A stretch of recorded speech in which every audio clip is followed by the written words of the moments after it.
Well, no Gwynn and no Chris here on 97.3 The Fan in the afternoon today. You're going to get Skraby and Soprennit and Skraby, whatever you all want to say out there. We have a full 4 hours ahead, T-minus less than 24 hours until spring training. And I'm curious, Braden, we haven't talked about this the entire day yet because I wanted to wait until we were on the show to get your thoughts on the Padres, the Jason Hayward signing, the Gavin Sheets signing. We'll get to that in just a second, but let's set up the show. We got a bunch of stuff for you today. We're going to actually be taking your phone calls here in the first hour of the show, so hold on for that. We'll talk about that at the end of this segment.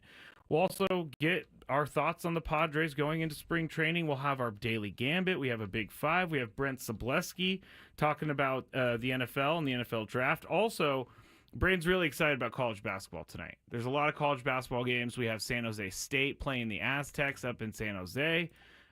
Huge game for San Jose State, or not for San Jose State. Huge game for the Aztecs to beat Aztecs San need to Jose win. State. Aztecs definitely need to win. Aztecs need to basically take care of business the rest of the way out, and they definitely need to cash in on a couple of quad one opportunities, especially at Utah State and then home against New Mexico, which might be a quad 2 game by the time that game rolls around. But yes, this is a very important game for the Aztecs, still sitting as the last 4 team in the latest bracketology, trying to make their way to the NCAA tournament. See, I've been making fun of this whole first 4 thing forever, and now the Aztecs are square in the first 4 sites. I mean, unless they win their conference tournament, they are probably don't they have like 1 foot out of the entire tournament right now? Well, being a last 4 team in, yeah, I wouldn't feel super comfortable about that. I got a couple friends that are Aztec fans, like, oh, everything's fine, everything's great. If my program is in the last 4 in category, I'm not confident nor feeling great. Get yourself out of playing in Dayton, Ohio. But I will say this. Teams that usually win in Dayton usually win the first game. I mean, the 11 seeds do a lot of damage, especially the ones that are not from Power 5 conferences or Power 4 conference opponents. So, San Diego State may be playing Georgia in that game.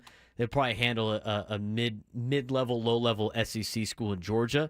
And then who knows where they would go on to play. But best to stay out of that game as much as possible. Why make it harder for yourself? But you mentioned some great college basketball games tonight. Coming up in about 2 hours, Tennessee's at Kentucky.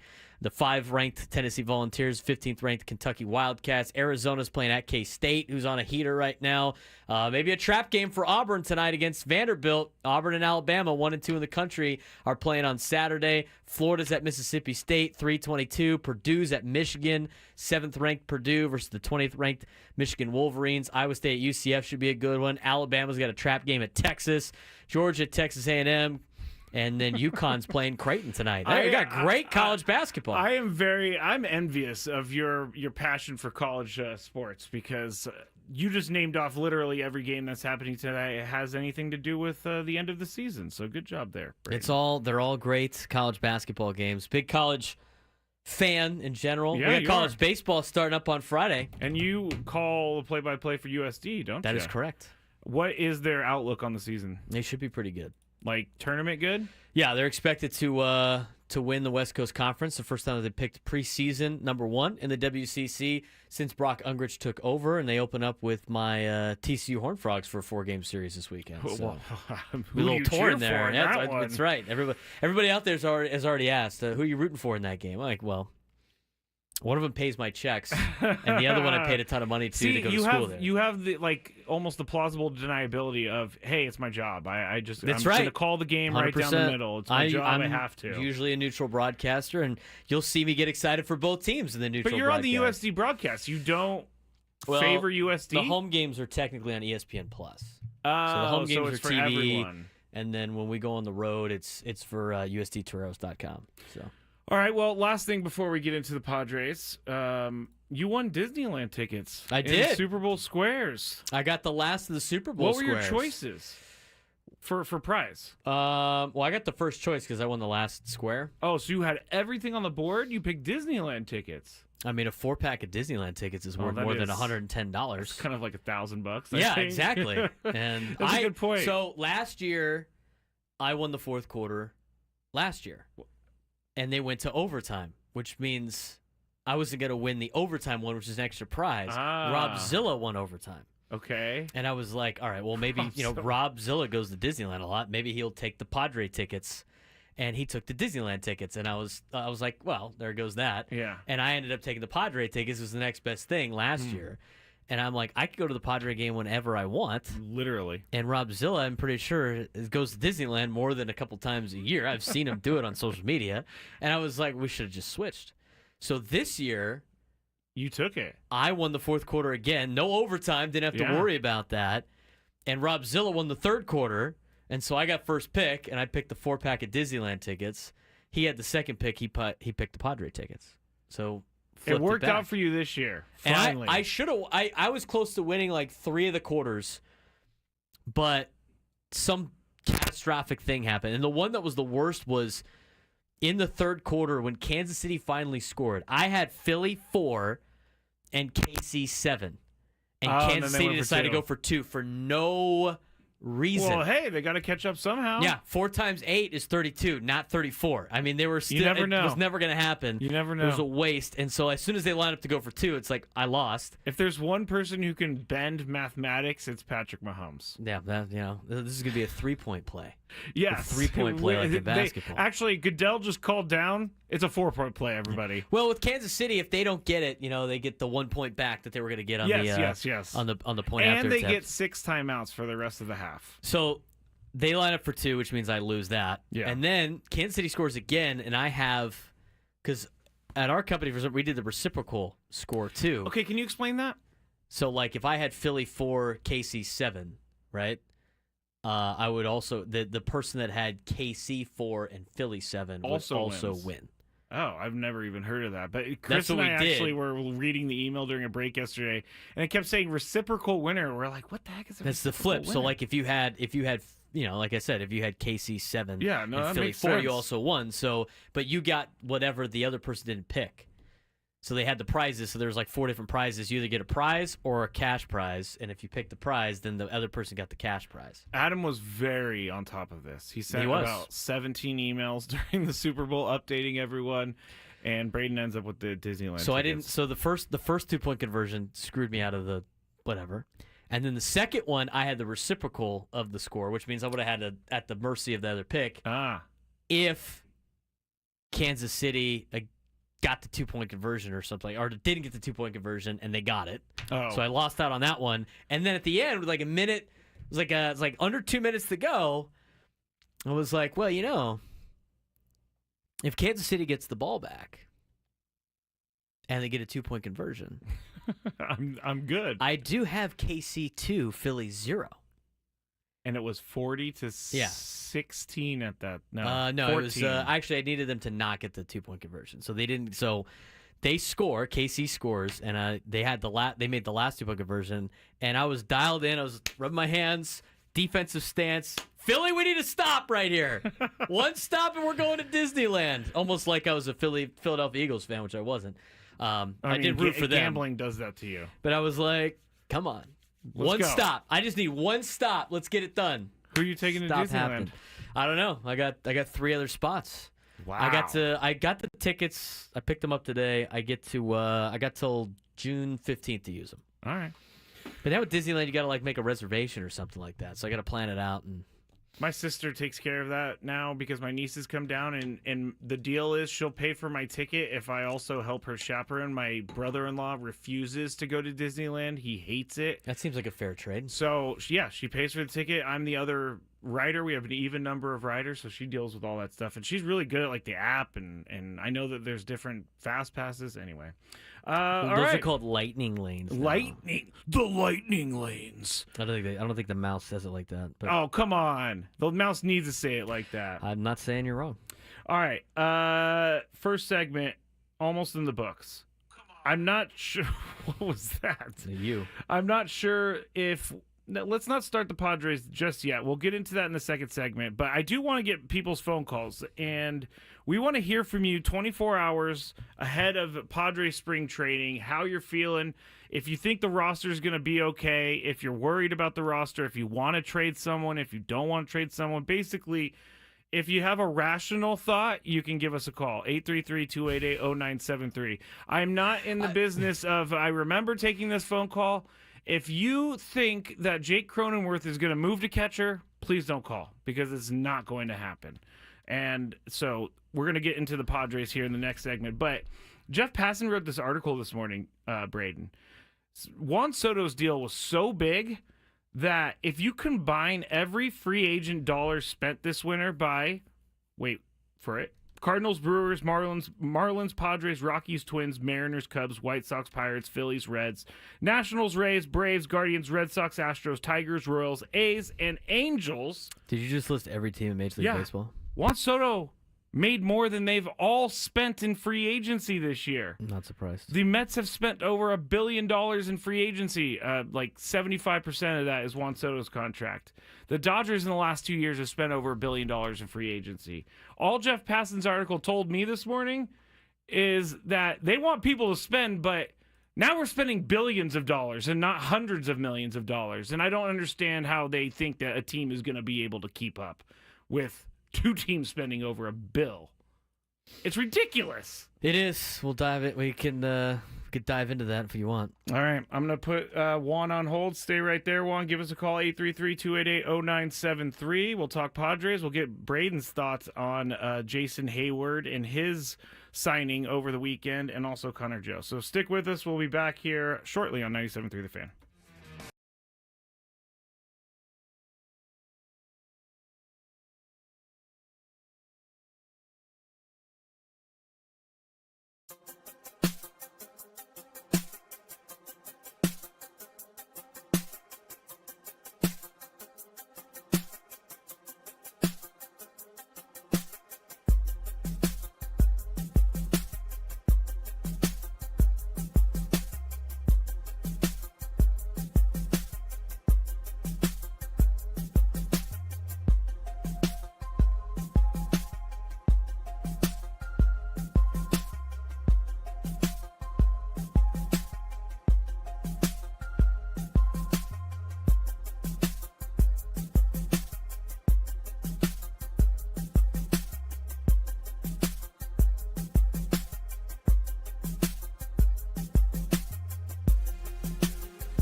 right, settled in here now on Gwynn and Chris. Filling in for Gwynn and Chris today, Skraby and Soprenet and Skraby.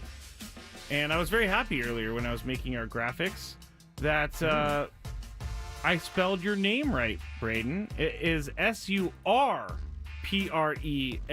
That is correct. First You R. said that most people forget the R, the first R. The first R, people forget it all the time, but it's there.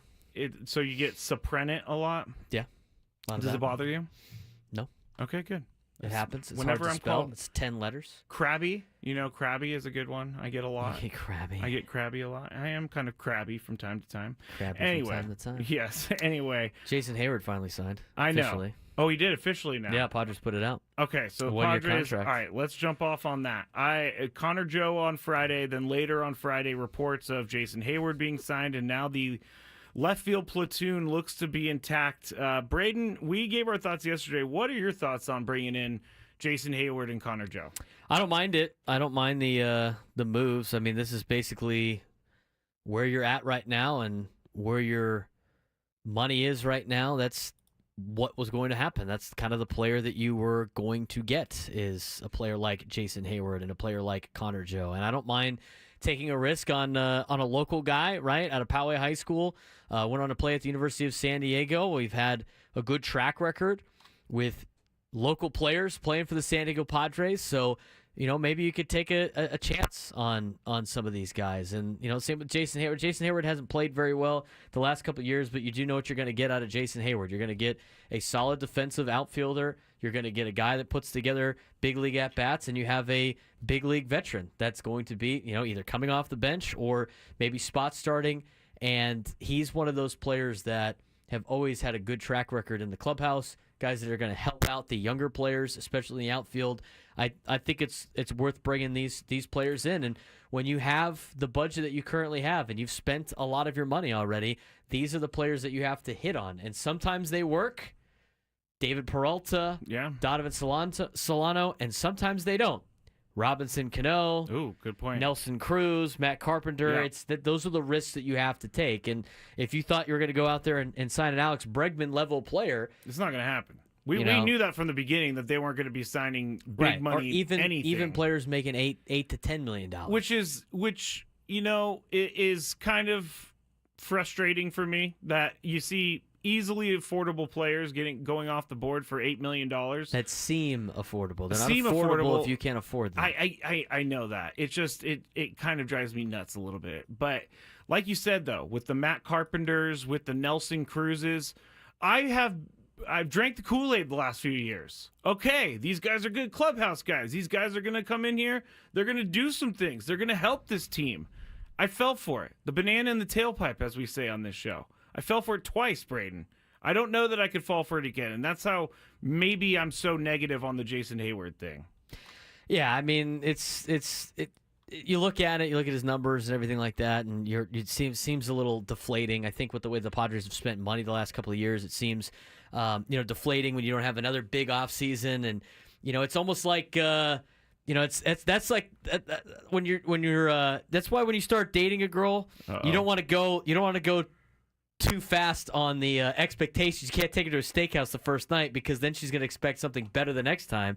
And so far with the Padres last season, it was like Manny Machado and Xander Bogaerts and Tatis extension and all these trades. And then it's, well, this is what we can afford now, and where's the next big thing, right? So I can see why Padres fans are upset about that. But at the end of the day, they balanced out the roster. And my question to everybody else is, who else are you going to go put there when you're making deals for $1 million?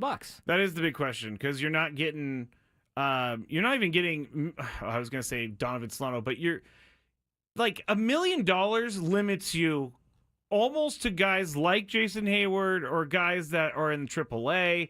I mean, yesterday we were calling them lottery tickets, Braden. That's what Jeff Sanders has characterized some of these guys, which is it's true. The lottery tickets paid off last year. I hate that there's a chance that they're going into this season hoping that lottery tickets hit again. And I don't know that there's another option. It's not a sustainable solution. I mean, it will work every once in a while, and sometimes you win the lottery, and sometimes you don't. But you know what, Braden? I win the now, lottery never compared to somebody winning does. the lottery. Somebody wins it. But, I know. that's just kind of where they're at right now. So, $1 million to Jason Hayward. Connor Joe gets $1 million with some incentives. Those are the risks that you're going to have to take, and maybe one of them works out, and you don't know. I mean, Jason Hayward didn't last on the Dodgers the entire season, ended up going to the Astros at some point in time. So it is what it is. I'm totally fine with those signings. I'd rather have a veteran guy there than maybe try a Tirso or Nellis out there. But I'm with you maybe you let Hayward and Connor Joe start the season, and give time for Tirso to play a little bit and see what you got. But the more players you could bring in, like a Gavin Sheets too, the more competition there is in spring training, and the guys that make this 26-man roster are going to play their way onto the team, which means they're going to be hitting their way onto the team, which should be good news for the Padres when they start the season. Yeah, I know. I think I'm confusing a few people out there because usually I'm so positive about these things, but I don't know why this didn't strike me the right way.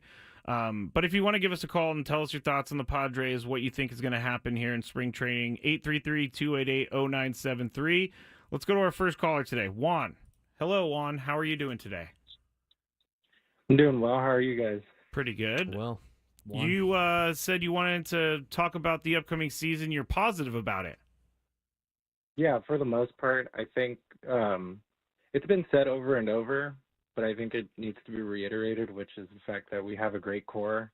I can't imagine a team with a healthy Tatis, Machado, a healthy Bogarts, and a Jackson Merrill could be terrible, or even really that mid. I could see them being maybe 5 to 10 games above 500. And that's a success for you? 5 to 10 games above 500? I mean, 10 games is competitive. That could be a postseason spot, but I mean, yeah, I would say wins. that's the low. I guess that's the lowest, and then our cap would probably be 15 to 20. All right, Juan, thank you for the phone call. If they go 10 games above 500, that's a good year. I mean, that's 91 wins, right? Am I doing my math wrong? 10 games above 500 is 91? I'm pretty sure it is. I would take that. 86 wins? I don't know. I guess I can't determine that. Are they getting in the playoffs, Braden, with 86 wins? Maybe. I mean, you just That's don't know the thing. how everybody Maybe. else is. You got to start comparing it to everybody else in Major League Baseball. For me, as long as you make the playoffs, it doesn't really matter what that win total is. When you start looking at win totals, you're thinking about trying to win a division. That's obviously, on the grand scheme of things, not necessarily need to be number one priority. I'm sure it'd be a nice goal for the Padres to reach. It's going to be very difficult for them with the state of the division. But at this point in time, the way everything stands in Major League Baseball, you got to just make the playoffs and take your chances in smaller series against some of these big teams, most notably the team in Los Angeles. And you know what? You got a good enough team as assembled with a lot of guys coming back that you have already paid good money to. A lot of players, especially the young ones, that can improve over and over again, that could make this team be able to beat some of those teams in a smaller series. So from that perspective, you should be excited for Padres baseball because they're better. They're better than most of the National League. I mean, they are better than most of the National League. And the thing is it's just not a guarantee. And I know where Padres fans are upset. They see the 24 straight innings of not scoring against a team that ended up going on to win the World Series, that is the division rival, and then spent an enormous amount of money during the offseason to improve upon their World Series caliber team. And when your team does not maybe make the moves that you think they should make in order to get in this arms race with the Dodgers, you feel disappointed before the season starts. But at the same time, you got to look at the roster and realize that you have a really potent lineup. You have a good pitching staff. You have a good bullpen. Are any of them elite? Probably not. Who's to say? I think they got to get a lot of contributions from the bottom half, and maybe some of these players are taking a risk on. But you look at the lineup that they have, and when you have these guys under contract for a long time, that's why you sign these guys to long-term contracts, because you know you're going to be in the conversation for a playoff spot. And in reality, all you got to do is make the playoffs, and then you can see where your luck falls. All right, Juan, thank you for the phone call. Actually, Prolific said something on the chat about Juan's phone call that is important. And these guys haven't all been healthy the last couple of years. Manny Machado coming off the elbow injury, Fernando breaking his leg. Fernando said he's 100%. Manny said he's 100%.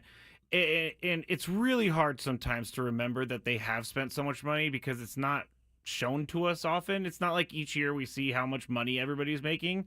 When you sign someone, it's right there in your face. So it's hard to, I guess, as a fan, not understand why the Padres aren't spending the $10 million. But this is what's in front of them. This is what they had to deal with this offseason. And AJ Preller, as we've said, he knows what he's doing. He'll figure it out. Last year, they went into the playoffs, or they ended the playoffs with 12 players that were on their roster, their playoff roster, that weren't on the 40-man going into spring training. So there's still time. Well, they didn't even have a rise by the time they played their first game, and they traded for Cease before they flew to Korea. And no one knew Jackson Merrill was going to be amazing. No, didn't think that. I'm not worried about Jackson Merrill, but I think that a lot of the season's success does fall on him being as good as he was last year. And I think that he can be, but I guess I'm worried about nothing at this point. I mean, there's got to be some prizes on this team. I do like the fact that they're all healthy going into the season. That's always good. They're not all going to make it through the entire season being healthy. That's just almost impossible. Yeah. But, the fact that Machado's entering the season healthy, he wasn't last year. The fact that Tatis is entering the season healthy, he wasn't last year. He missed a significant amount of time. I mean, Luis Arraez. Yu Darvish was gone all last year. Yeah, Yu Darvish missed some time. I mean, Luis Arraez was hurt last year as well. I mean, these are all players that should be entering the season fully ready to go. And, I can't wait to watch Fernando play. Me too. At his age and all the development he's gone through. I mean, he's not even close to being in his prime yet. Was he 25 or 6? Yeah, he's 25. 25, yeah. 26. But he's got to continue to get better. Tim says on the chat, can anyone explain to me why Tirso has seemed to be completely written off by everyone already? I would imagine left field should be his to lose at this point. I'm not writing off Tirso or Nellis. I just don't know enough about him. I don't think you can go into the season naming him the left fielder before spring training. He's going to have to prove himself in spring training. He's going to have to make sure that he wins that job. I don't think it's his to lose at all. Right now, it's not his to lose. It's Connor Joe's and experience. Jason Hayward's to lose right now. They're the veterans. That's who they're bringing in. So, all right, more phone calls when we get back. Let me just put you on hold. Dawn and John, stay right there. More phone calls, more thoughts on the Padres going forward on 97.3 The Fan.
The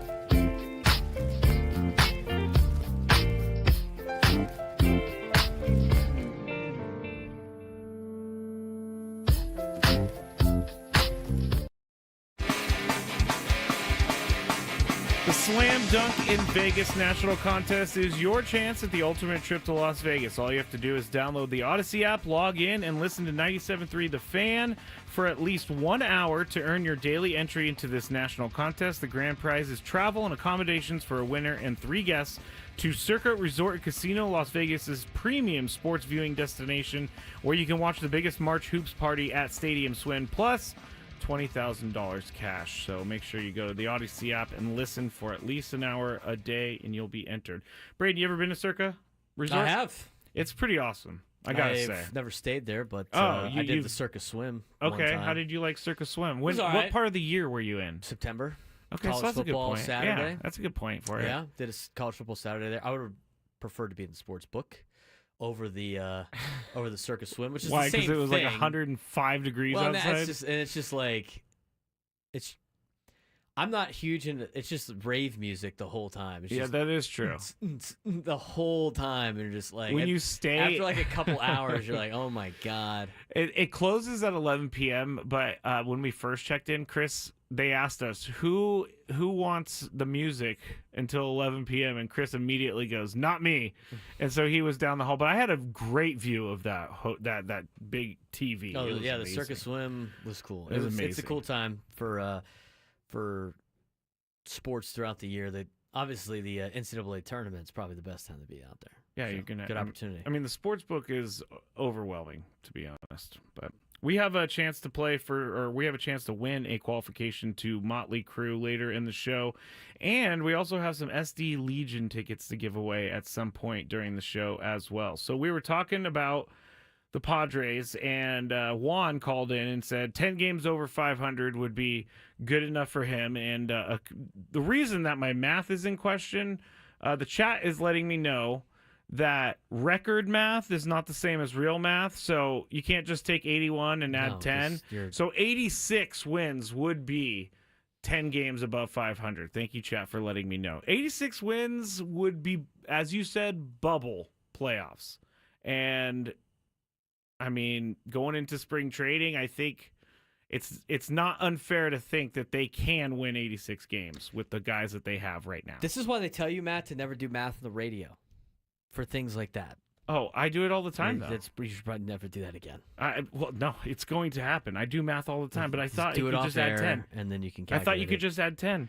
Pull up an Excel spreadsheet and have it do Okay. it for you. Let's go to John. Give us a call, 833-288-0973. Hello, John. How are you doing? Great. I want to say highest respect for you guys for not jumping in and loving this trade and kind of calling it like it is. Okay. What's on your mind?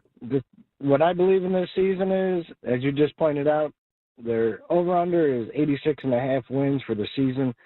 So since you have my real name, I advised somebody in a state where they can bet on the games and put $500 on under 86.5 for me. Oh. And I'm a Padres fan since 1980. I love this team. Terry Kennedy was my favorite. So Why? Well, I mean, that's kind of, is it just because of the current roster that you think that they're going to go under 86? You don't think that they're going to have the right guys? What is it? I think the vultures are coming out with the ownership, and now it's all about money. And I think our man's hands are going to be tied with what he can bring to the team this year. All right, John, that's a fair comment. I mean, I think we all know that the lawsuit has put some unknown restrictions on things this offseason, but that is something that we can't change, and that is something that is not going to change. So that's the card that has been dealt to AJ Preller. Let's go to Don. Hello, Don. Hey, how are you guys? Good. What's up? What's going on, Don? I'd like to backtrack a little bit just to last season, if I may. Okay. You know, all the millions. I've been a ball fan since I was 5 years old in Detroit. I came out here in the Navy, 75, and just fell in love with the Padres. Tony Gwynn guy, 84. was an awesome year when we played the Tigers. I was rooting for the Padres. Unfortunately, it didn't go well, but, that's baseball. But last season, with the tens of millions of dollars that the Padres paid for our guys, Machado, Tatis, etc., where do you think we would be last season without Merrill? Without a relatively unknown guy that came through like a freaking rock star for the San Diego fans and for the Padres. I personally think if we didn't have that young boy in our lineup, we would have had an awful season, Yeah. And it was a fluke. I'd just like to get your take on that. Thank you for the phone call, Don. If they didn't have Jackson Merrill last year, they are not making the playoffs, and I don't think they're above 500. I mean, Jackson Merrill, there was a stretch in August, was it, Braden, where he was hitting walk-off home runs, game-tying home runs in the ninth inning or later. He had 25 home runs. He hit, I think, 292 or 288. Without Jackson Merrill, that team's not a playoff team last year. No, that definitely not. I mean, he saved them. I think Jerickson Profar kind of saved them based on the roster construction, and that was the risk that they had to take last year. Again, we said it before. It's not a long-term sustainable solution to continually try to rely on, as you mentioned, lottery tickets, but those are the risks that you have to take when you are in the situation that you're currently in. And last year it worked out with Jackson Merrill really taking over and being a high contributing player for somebody that's not making a lot of money. Same thing with Jerickson Profar. I mean, $1 million for Jerickson Profar, and the guy has a career year. It makes the All-Star game. I mean, those two players in particular really helped carry that season for the Padres and put them in the position that they were put in. So when you make these moves with Connor Joe and Jason Hayward, that is the risk that you're that's the risk you are making. And as I've mentioned before, it's not always a guarantee that it's going to work.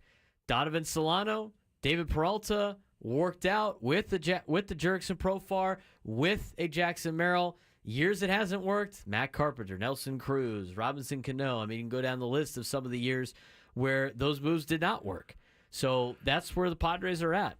They have to get some contributions from some of those players and hope that somebody will rise to the occasion. I mean, we saw the Tirso Ornelas conversation in the chat. I mean, if he plays well and has earned a spot in left field and can give the Padres a lot of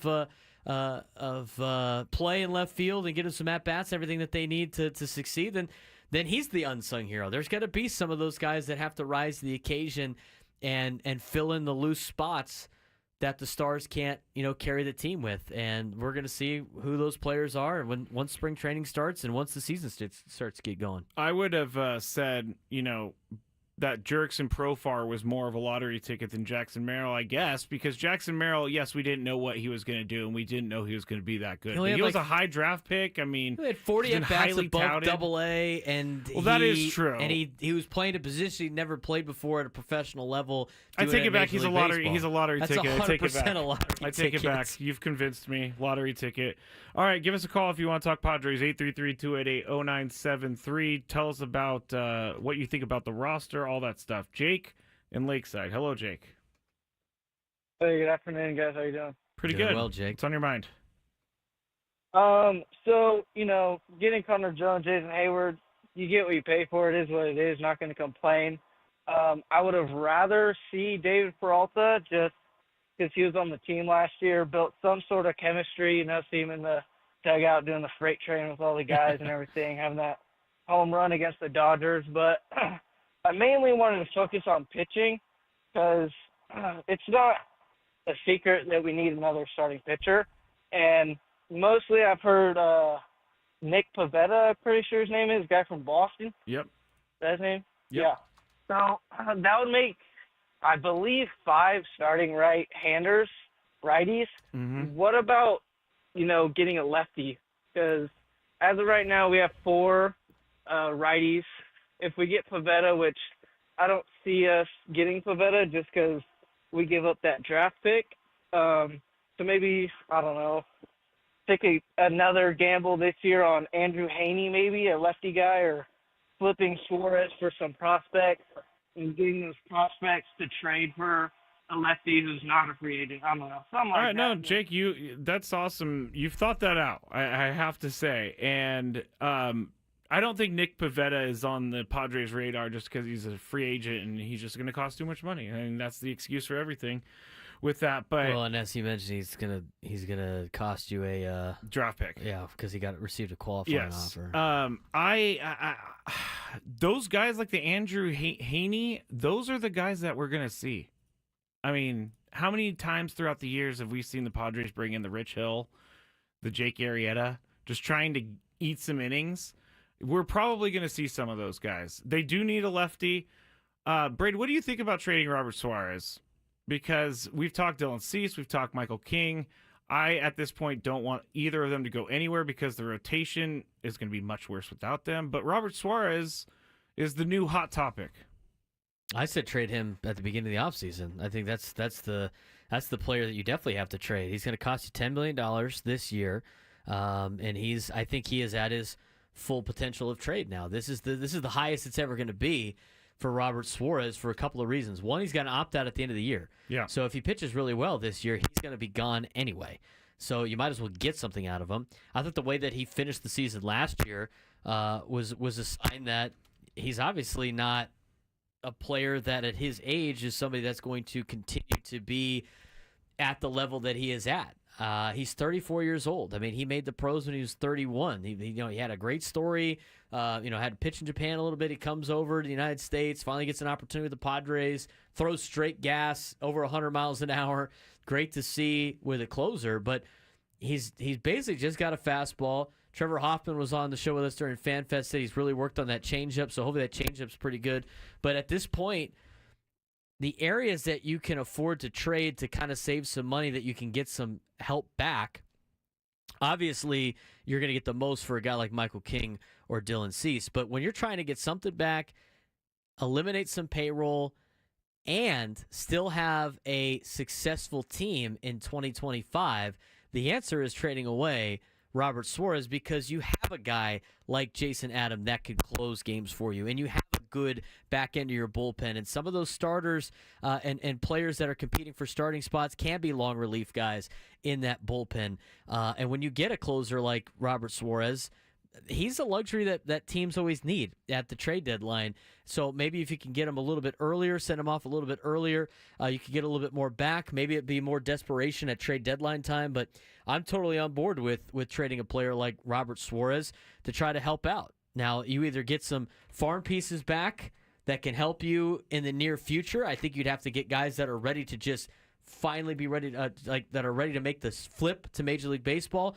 Or, as Jake said, maybe you get a couple that you can package with some of the lower level players that you have in your farm system to go get a starting pitcher. I don't think you necessarily need a lefty per se. I mean, obviously it'd be nice to have some, but I think there's a lot of moves that you could be made with a guy like Robert Suarez. I wouldn't be opposed to trading a guy like Jake Cronenworth either. And it sounds like his name's out there a little bit in trades. Is, and Xander Bogaerts, but I just don't think you could ever trade that contract. You can't trade in my mind, Bogaerts, it's 0% chance that they trade that I'm sure contract. they keep asking to see if anybody will bite, but I doubt anybody bites on the Bogaerts thing. Yeah, they're going to have to pay some of that. that. There's more of a chance to bite on Jake Cronenworth, and that frees you up money. I mean, he's getting $12 million a year all the way through 2030, and he's already 31 years old. Prolific said Jake Cronenworth hit 133 in the postseason. I could make an argument that everyone didn't hit in the postseason after Game 2 against the Dodgers. I don't blame Jake for the postseason follies. I don't think you can trade a player just based on his playoff performance. No. Guys I think Jake, Trent Grisham had a great divisional series. And look what happened. Time. Right. So, but I will say, with Jake Cronenworth, I mean, he's a very streaky player. Very streaky player. When he's hot, he's very hot. When he's not, it is a struggle to watch him swing the shillelagh. So when you have a guy like him that's making $12 million a year, and you can't, and you're trying to save as much money as possible and try to bring the payroll down, if you could get somebody to take on his contract and take on Jake Cronenworth or Robert Suarez, to me, you do that. Try to facilitate some of your farm system. Try to get rid of some of the payroll off your roster. That's another player. He's a player that I think you can't afford to lose more so than a Dylan Cease or a Michael King, even though they're free agents at the end of the year. Yeah, there's have you ever seen the movie Apollo 13? Yes. Okay, so you know the part where they're trying to figure out how to get the lunar module home, and they have only a certain amount of power. Mm-hmm. AJ Preller are the engineers, and the Padres are the Apollo 13 crew. AJ's trying to fit a round. What is it? What's the saying? Square peg in a round hole. Peg in a round hole. They're trying to cut enough power so that they can land. Like, he's working with, from the outside looking in, he's working with not a lot, and he's doing a pretty good job, I guess. But we'll see what happens. Spring training. I'm not going to panic until spring training is over. If opening day there's still not a rotation, then we might panic a little bit, Braden.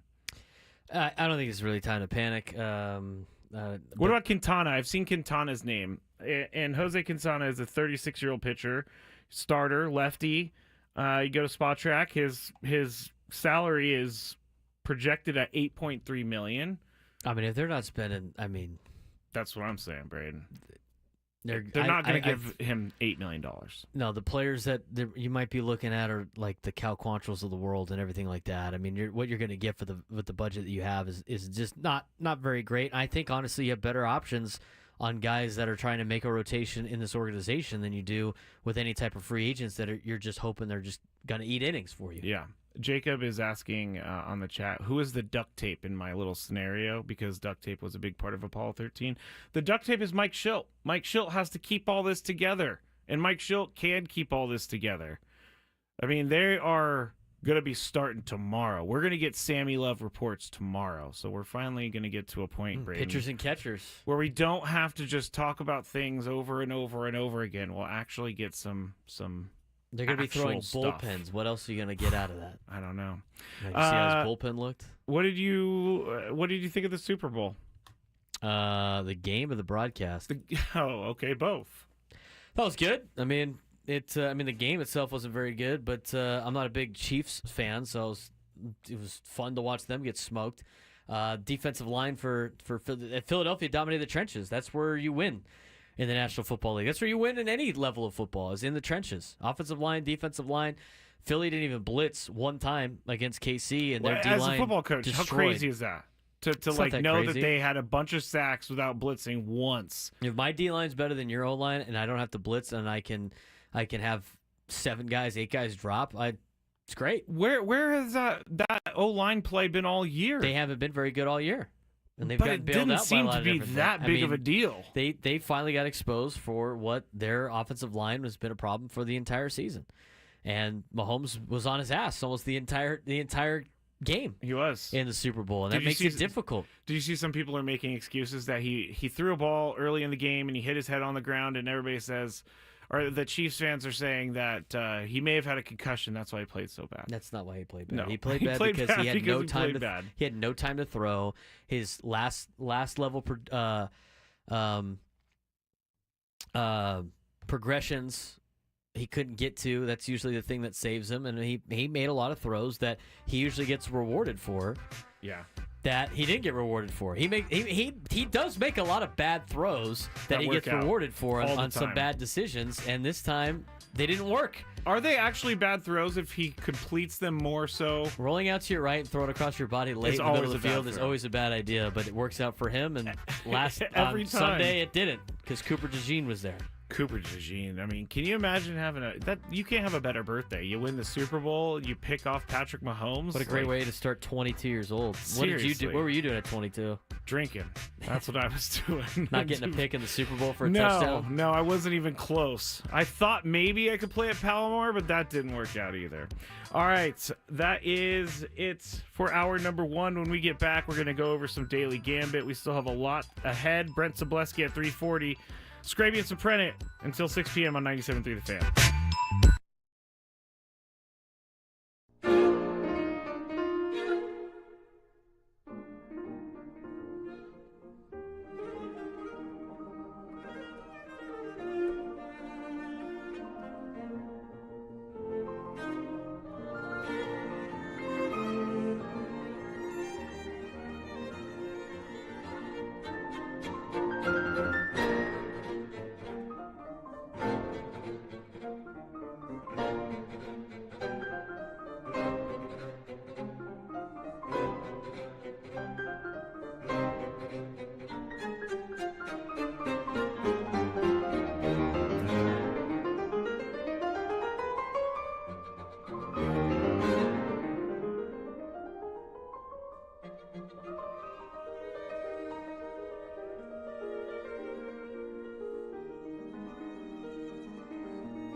we have a new name, Braden. The Skraden Show. The Skraby Braden Show. That's a little tough to say, honestly. I don't know about that. We're still going with Soprenet and Skraby. Skraby and Soprenet, whatever you feel like going first. You can name it that in your Braden head. and Skraby's pretty easy to say.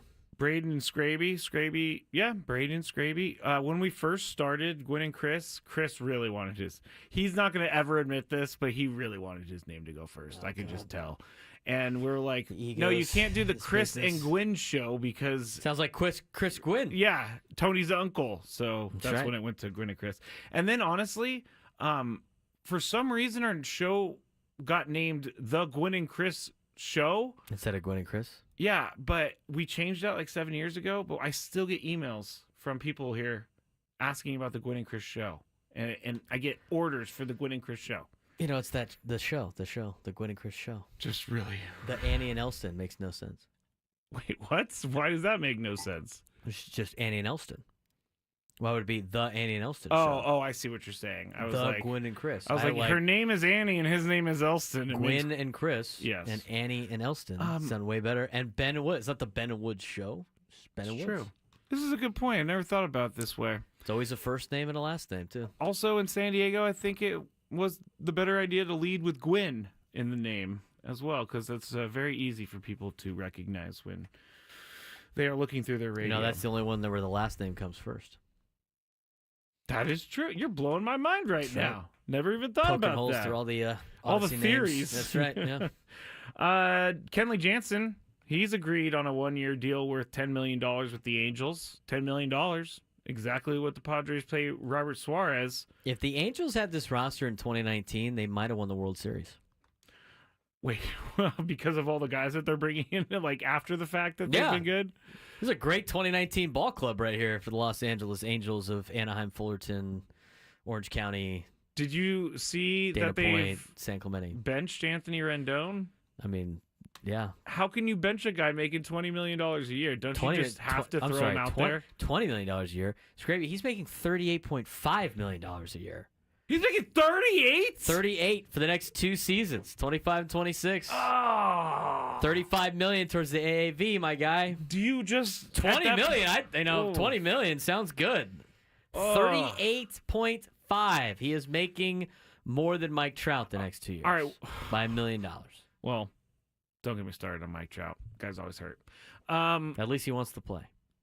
I don't know that Anthony Rendon doesn't want to play, but Yeah, I don't know if he does. if you're the GM of the Angels, Perry Manassian, Perry Manasian? it's not. It's Manassian. Yeah. What do you do with Anthony Rendon? You just keep him on the bench, or you just let him go and cut your losses and pay the $38 million the next 2 years? Basically, you're doing the same thing anyway.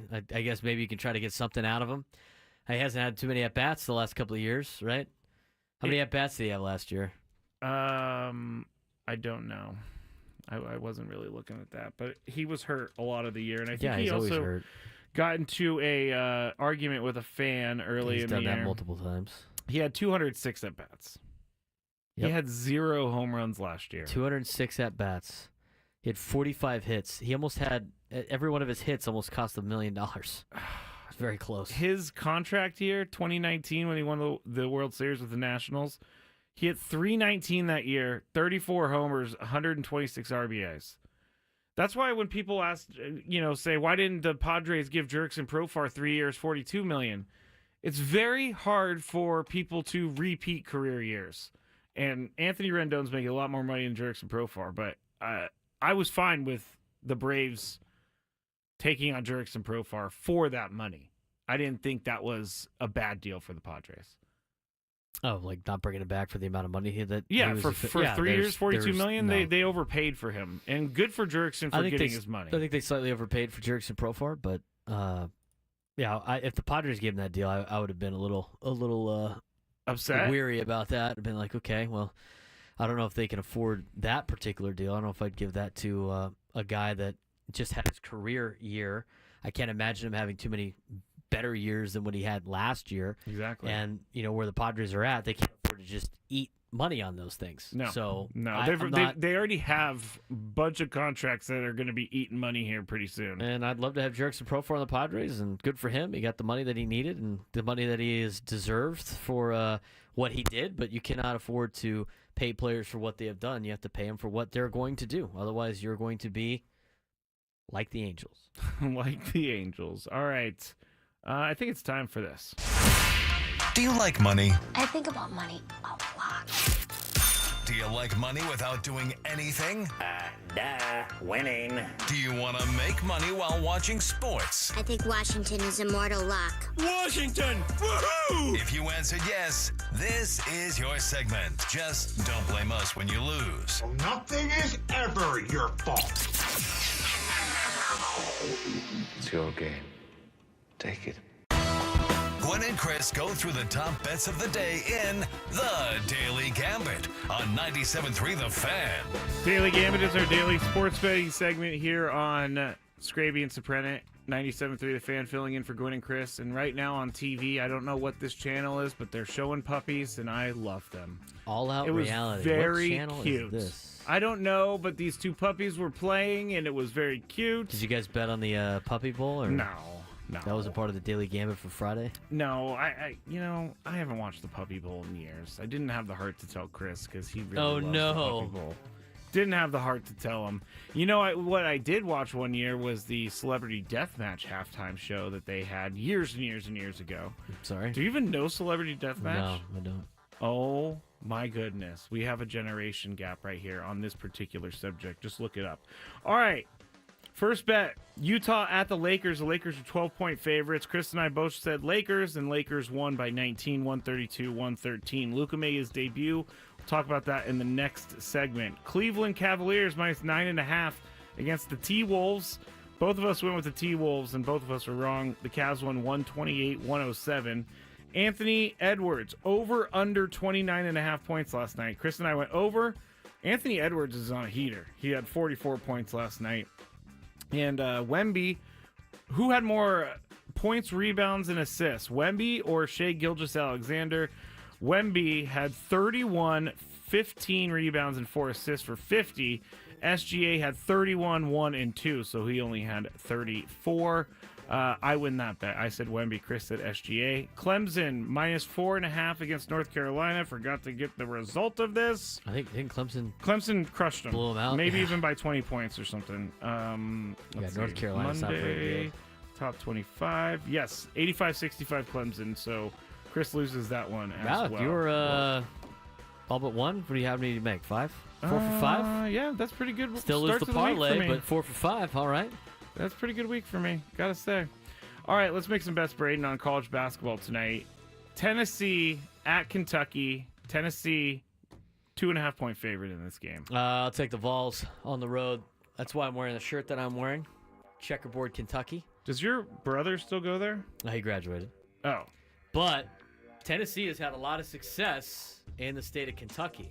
Is that true? That is true. So, and they lost earlier this year at down in Knoxville. I think they get the revenge. They go up there and get the W. They've been playing really good, playing really well. The fact that they are a favorite on the road is pretty remarkable anyway. And a very difficult SEC.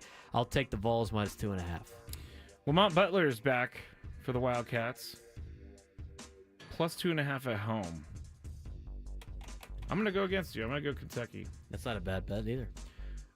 Kentucky always is interesting. Matchup predictor, 53.7% for the Vols. Those matchup predictors don't really do anything. Look for Zakai Ziegler to have a good game. Mark Ziegler's son? No relation to Mark. Okay.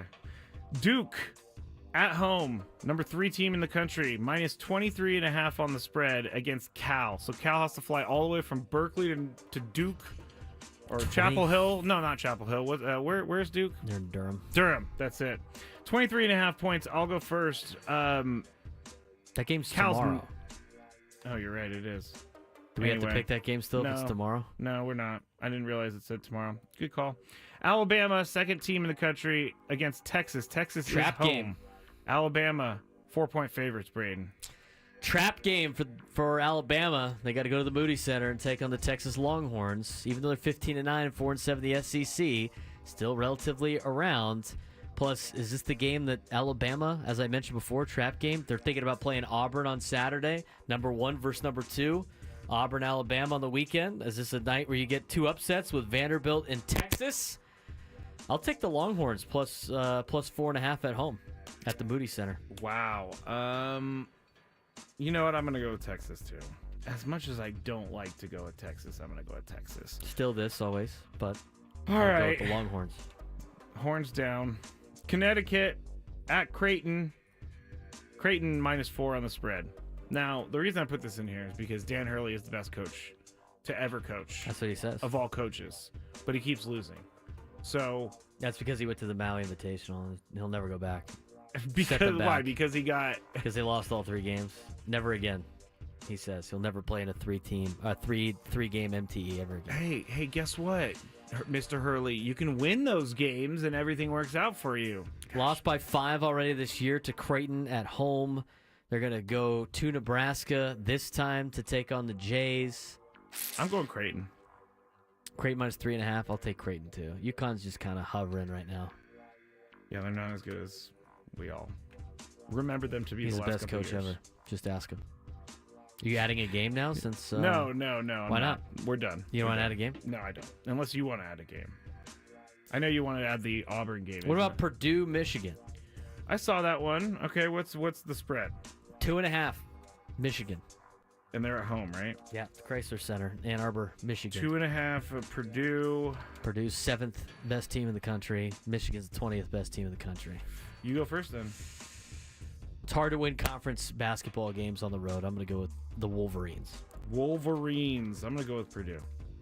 Boilermakers. Just because, I don't know. Zach Edey, the ghost of Zach Edey will help them out somehow. The ghost of Zach Edey. Yeah, he's not at Purdue anymore. He's now with the Memphis Grizzlies. I saw him getting into it with Draymond a couple weeks ago. Oh, yeah, that's right.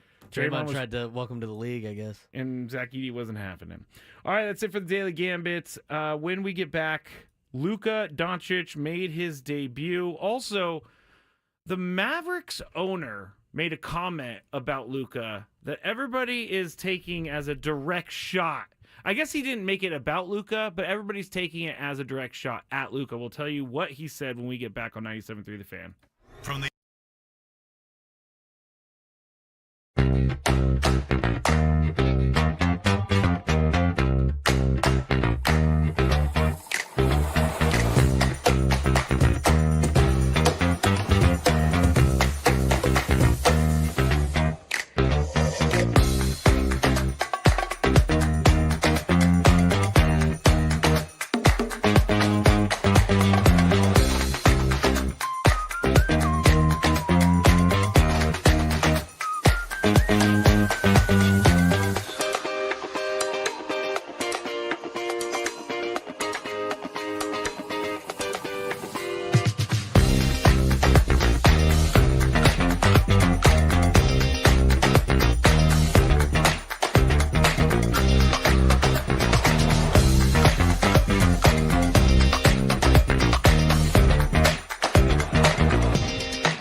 right, I'm settling in here on Skraby and Soprano and Skraby, Scraden Show, 97.3 The Fan. Gwynn and Chris out for today. Chris is going to be back tomorrow. He's just traveling for Aztecs women's basketball. Tony is taking one last week off before the Padres spring training games begin. I think next Friday the games begin. So we are right there, everybody. They do. Yeah, that's true. We're like 6 weeks away from opening day. Baseball season is here, and I'm excited for it. We've been talking about the roster all day. We've been trying to figure out what they're going to do with Robert Suarez. We'll get back into that, but in this segment, well, first you had Jason Hayward, his contract details, right? There's some incentives in there. Yeah, I saw John Heyman had it, and I think a lot of the local entities had it too, like Kevin Acee. But Heyman said $1 million for Hayward plus $50,000 each for 200 plate appearances, 250, 300, 350, 400. So he could make an extra $250,000. So it's the same, kind of the same as Connor Joe's in the sense of it's $1 million that could be up to 1.25. It's kind of crazy we're talking about stuff this low, but we've already been over that. That seems like attainable stuff for him, and it looks like they think that he's going to be with them for the rest of the year. Well, I mean, that gives him it's an incentive. It's definitely to play an well incentive. and get your at bats, so you're not getting cut in May. That's right? true. Like I think Nelson Cruz was. We'll get back into the Padres in a little bit, but Luka Doncic made his debut last night for the Los Angeles Lakers, and he had a decent game. He had 14 points, 5 rebounds, 4 assists, and we know that this has been crazy. I mean, him being traded has seemingly upset the entire Dallas Maverick fan base. It's kind of taken the NBA world by storm. I got friends that are no longer Mavericks fans. They have quit the Mavericks. They're like, we're done. Do you think they're going to come back in? I don't. You don't? No, they're. I mean, I'd be like if the Padres traded Tatis.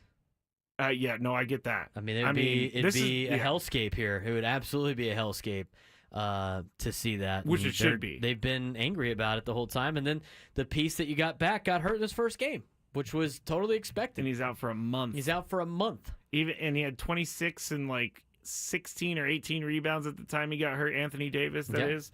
But here's what I saw earlier today, and there's a conspiracy theory as to why Luka Doncic was traded to the Lakers, and it's the COO of the Las Vegas Sands Corporation, Patrick Dumont. He is the guy who is in charge of this, and they own the majority of the team after Mark Cuban sold it to them in 2023. But the conspiracy theory is he's trying to get fans so upset at the organization that they have no choice but to move it to Las Vegas because he's a Sands Corporation guy, which is like Las Vegas money. That hasn't been proven, but he did throw shade at Luka in the Dallas Morning News. He basically said he wasn't there to work very hard, and here's what he said in the paper. In my mind, the way teams win is by focus, by having the right character, by having the right culture, having the right dedication to work as hard as possible to create a championship-winning outcome. And if you're not doing that, you're going to lose. If you look at the greats in the league, the people you and I grew up with, Jordan, Bird, Kobe, Shaq, they worked really hard every day with a singular focus to win, he said. And if you don't have that, it doesn't work. And if you don't have that, you shouldn't be a part of the Dallas Mavericks. That's who we want. I'm unwavering on this. This is the only way to be competitive and win. If you want to take a vacation, don't do it with us. Some people are celebrating this, Braden. Some people are crushing this. I personally think this is very stupid because you aren't the star of the team, sir. What Luka got you to the NBA Finals last year. He's one of the best scorers in the league. Maybe he does need to work a little bit harder, but you shouldn't be disparaging him in the paper as much as you have. The Dallas Mavericks have done a lot since Luka's left to kind of sully his name. Yeah, I don't understand the point of this. I mean, he's obviously trying to save face right now for the move that his general manager made of sending Luka to the Lakers, which was idiotic. It doesn't make any sense to trade away a younger player that hasn't even gotten to his prime, is still learning how to play, still learning how to put things together. I mean, it's the same situation. If the Padres after the the off field issues with Tatis and everything that he went with that year, just being like, you know what, we're just gonna give up on this guy and move on to the next thing because we only have winners here. It's just it's a bad look in my opinion on the owner. I think they're doubling down now on this. They obviously have to embrace that they made this decision, and it's not working out well for them in terms of public opinion in the Dallas area.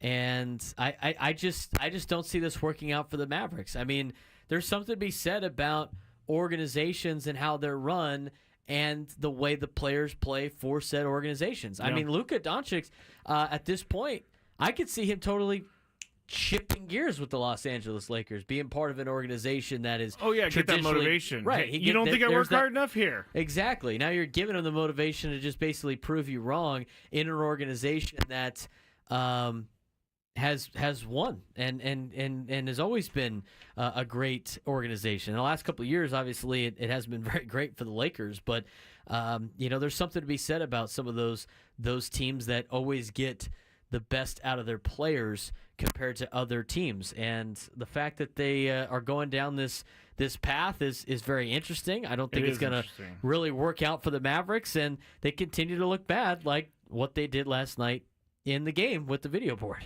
What happened with the video board? I missed that. No, the people that said fire Nico on the video board got kicked out of the game. Oh no, I saw that. We're gonna talk about that in the Big Five because yes, it's an interesting precedent you're setting when you're kicking people out for being critical of your team. But we'll talk about that in the Big Five. It's funny they said he listed Shaq as part of the hard-working part. The article goes on to say that Shaq at one point admitted he didn't work that hard and he weighed over 400 pounds during his third title when run. He won his third and final NBA championship with the Lakers. Yeah, I mean, Luka doesn't look like that, and there's plenty of NBA players that have come out and said, hey, you don't play 70 regular season games. You don't play a full playoff schedule. Get your team to the finals, game 7 of the finals or whatever it was. If you're not in shape. It would have made more sense if Luka was 32 and Anthony Davis was 25. Totally. It would have made way more sense because you're getting young. 7 years of prime from Luka for a guy who's possibly past He his still prime. has time to improve and refine his game and maybe, figure out, grow up. There's a time to grow up. It's still a young player. Averaging 28 points per game in his career, 8.7 rebounds a game, 8.3 assists per game. He's only 25 years old. To just say, this is the player he's always going to be at this age is asinine, especially with the way that, everybody develops at a different time in their life and different spots in their life where they learn how to grow up. And, Luka's going to do that now with the Lakers, and the Mavericks are going to look foolish, I think, for the next 10, 15 years. Yeah, the Dallas Mavericks organization has a lot of pressure on it, but when you go play for the Lakers, there's a different type of standards that you have to live by. And Luka, I could totally see it, like you said, just getting mad that they are questioning his work ethic and just starting to work as hard as possible. But finally, Luka debuted for the Lakers, and I think some of this stuff will go away a little bit as he keeps playing. In the Big Five as well, we have like I said, the Nico, why am I forgetting his last name right now? Nico Harrison thing, how they kick some fans out. We'll talk about that. Also, we will talk about, the Mark Williams. That's what I'm trying to get to. The Mark Williams saga with the Hornets and the Lakers. We'll talk about that in the Big Five, but the Hornets aren't having it. They're pretty mad about this. So that's about an hour from right now. Dalton Connect is the man. Well, yeah, he's the man, but the Mark Williams, the Hornets tweeted, "We're so happy to have you back, Mark," after they shipped him out. After their halftime guy obliterated him on air. Oh, that laziest clip did performance go around. I've ever seen. Yeah, that was harsh. And now he's back. What's up, guys? All right, Brent Sobleski, Bleacher Report. He's going to talk about the NFL when we get back here on 97.3 The Fan. You're listening to Skraby and Braden, Scraden Show, filling in for Gwynn and Chris. Ben and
Sorry, chat. My bad. Buc-ee's is the greatest thing ever. I can't. Your Brisket reaction on the is board. hilarious. my God. So So Sam, good. it was right before Sammy Lev's show last week, and he jumps on. He's like, "It's the most amazing thing ever." And so he told me Texas about place. beaver nuggets, Those are good. and I ordered them, and I have them, and so I'm gonna try the beaver nuggets on the show tomorrow night at least. See, So. Chance knows ball. Dateland is a little hole in the wall store off the I-8, and the only reason I stopped there now is because of Braden. Yes, Wow. Dateland, date shakes, good Can time. you believe that? You should That's tell from them. that's from my mom stopping there all the time when she went to the University of Arizona for college, driving back and forth. And then when I went to U of A, that's where we stopped. And then when I didn't go to U of A and was driving to Texas, I always had to stop in Dateland. Always has. But Buc-ee's, if I drive through if there's a Buc-ee's nearby, I'm stopping at it. I've been to one year. Look how excited he is about this, It's everyone. great. It's a great place. It's like a Home Goods mixed with like a Costco and a gas station. How big is this place? Massive. It's a massive gas station. They got the cleanest bathrooms. They got like the prices are very cheap. It's a Texas place, and they're like all over the South now. In fact, I've been to the one in between Knoxville and Nashville at least 3 times on the drives from Nashville to Knoxville. I went to one in Indiana after my brother graduated. We were driving through. We were doing a trip up to through Kentucky. You know, maybe it was Kentucky that we stopped at that Buc-ee's, but it's good. They got good food. Like they have like pre-made like barbecue stuff. They smoke other fresh barbecue there. I My had mouth no is idea. watering just thinking about it. I could tell. I could tell. They got like burritos that you would be like, oh, no way, I'd eat that. It was pretty good. Some ground beef burritos. I would have brought this up with more time because I didn't realize that Braden had so much to say about Buc-ee's, and it wasn't even. Well, it was just a throwaway comment, and then The first time I ever went to Buc-ee's was when we were traveling with TCU football. We played on Black Friday, so we had to travel on Thanksgiving, and so like nothing was open. And we drove from Fort Worth to Austin, which is 3 hours about, and halfway through in Temple, Texas, they have a Buc-ee's, and since nothing was going to be open, oh, you guys all piled in. 5 buses with the TCU football team stopped off at Buc-ee's and like took over the whole place to Those get as poor much food as people. possible. Those poor people. It was great. It was Yeah, great. for you, not those people. All right, we're gonna hit traffic. It was on Thanksgiving. All right, we're gonna hit some traffic, and then on the other side, Brent Sableski, and then we're gonna have to get back into more Buc-ee's later. From the 855 Get Ross Traffic Center, protecting San Diego after accidents or injury, here's Kelly Danick. Well, guys, pick a freeway. You're going to find problems on just about all of them this afternoon. We've got a traffic alert, South 125, Jackknife Big Rig past Lemon. 2 left lanes are blocked. Also, a van is facing the wrong way. Westbound King Freeway at the South 15 connector ramp. I don't think it's raining out there. Eastbound King Freeway before Federal. Get reports of a couple people starting a fire over to the right shoulder. Southbound 15 at the South 805, 2-vehicle accident. Also, South 163 Friars Road off-ramp, a collision. Going to find a crash on northbound 805 at the 163. Big rig involved. Now, it's in the center divide. Looks like there's a car over to the right shoulder. East on the 78 at Rancho Santa Fe. Motorcycle accident. 2 left lanes blocked up ahead. East 78 past Nordall Road. An accident has just cleared out of lanes. I'm Kelly Danick with Gwynn and Chris, San Diego's #1 sports station, 97.3 The Fan. All right, 2024-25 football season in the books for the NFL, and Brent Sableski has joined us here on 97.3 The Fan. And Brent, it's a sad day because I remember as a kid, I used to hate the day after the Super Bowl, knowing that I wasn't going to be back for a long time. But we get so much news now. The NFL's never really gone. We'll get into the draft stuff in a second, but what was your overall thought about what happened at the Super Bowl? First of all, you're absolutely right. I get a lot of people, and I've covered the NFL for Bleach Report now for almost 12 years solely, and they're like, what do you do in the off-season? What off-season? Yeah, it doesn't exist, folks. Especially for you, you're a draft guy, so it doesn't exist. Absolutely. So this is peak period for me. But when it comes to the NFL, or when it comes to the Super Bowl, I wasn't surprised, to be honest with you. In fact, in our projections leading into it, each of the NFL writers are asked, who's your pick and why would you do it? So I felt the Eagles had exactly what it took to establish a big lead against the Kansas City Chiefs, which would have been needed based on how they continually play late in contests. Now, did I expect an actual blowout? Absolutely not. But when you look at the way the Eagles are built, they're doing it the right way. They have their quarterback in Jalen Hurts. Yes, they invested heavily in Saquon Barkley, but guess what? they're a team that doesn't devalue the position because they have the best offensive line in football. They're big, they're physical, they win at the point of attack. And then conversely, they do that with their defensive line because why? They draft defensive linemen high almost every single year in the process. So they're one of those teams that were built to take out the Chiefs, and they showed exactly how to do so. And it was really reminiscent of when the Tampa Bay Buccaneers did almost exactly the same thing to Patrick Mahomes when those two teams played a few years back. Brett, watching the Super Bowl, obviously, I mean, I as a high school football coach, I was locked in more in the trenches than anything else. But that was obviously the big factor of that particular game. But you got to talk a little bit about the way that Jalen Hurts played too. I mean, he didn't necessarily have to make too many throws, but when he did make said throws. And the other thing was he found a good way to find holes and gap integrity for Kansas City's defensive line and sneak out and use his legs a little bit. In terms of just overall play, I know he won the MVP, but Jalen Hurts did probably the best job you would expect him to do in that Super Bowl. Absolutely. And, what was the stat during the game? He had the most rushing yards by a quarterback in a Super Bowl. So it shows you the way the game has evolved, right? We look at Patrick Mahomes, we look at Lamar Jackson, we look at Josh Allen, and it's now more about what you can do outside of structure more than what you do within.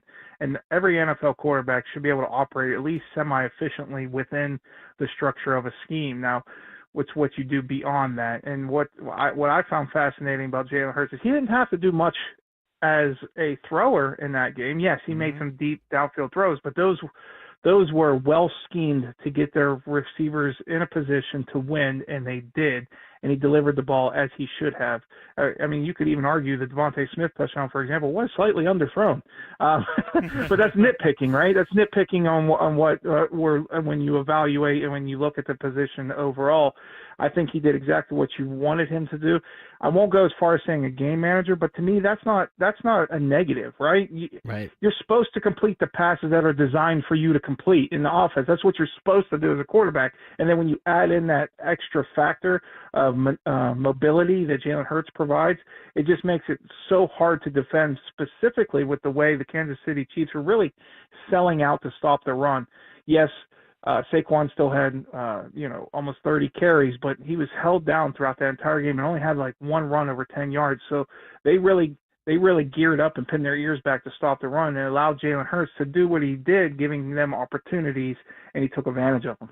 Talking to Brent Sobleski of Bleacher Report here on 97.3 The Fan, and the Super Bowl is in the books. We can now move forward, and I'm going to be self-serving here and ask you a 49ers question because Okay. it was reported over the weekend that the 49ers are allowing Deebo Samuel to make to find a team to be traded to. I personally, as a 49ers fan, think this is okay as long as the return is okay. What do you think his trade value is? Because the last couple years, he hasn't been the Deebo that we saw in, say, 2019, and he's got a lot of miles now. Yeah, exactly, and a big contract to go along with it, right? And a big contract, yes. We're talking about someone that's 29, so you get 1 year under the dreaded 30-year-old plateau, and a player that has that deal, and he has certain expectations on how to be utilized. Now, he doesn't necessarily want to be that hybrid that really made him a superstar in the NFL with the way Kyle Shanahan initially used him, but still, at the same time, that's part of his skill set. You don't need it to be the primary function within a scheme, but you do need him to add those elements, specifically when you have a heavy RPOs in the league as they are now, and his ability to create after the catch. These are things that he can truly excel. So if you're a team, and I'm just throwing it out there, this is no inside information, but it would make sense to me, someone like the Washington Commanders, right? Ooh. You got a legitimate ex-receiver in Terry McLaurin who needs help. So why don't you bring in someone who has a differing skill set, which I always hearken back to something I heard Brian Billick say when he was head coach of Baltimore Ravens, build a wide receiver core like a basketball team, meaning everyone should have a different skill set so you can utilize them in the passing game differently to exploit mismatches. So I think a marriage like that would make sense. To your point about value, that's where it gets shaky. Because this isn't exactly Myles Garrett here, right? Myles Garrett's going to demand minimum first-round pick plus more.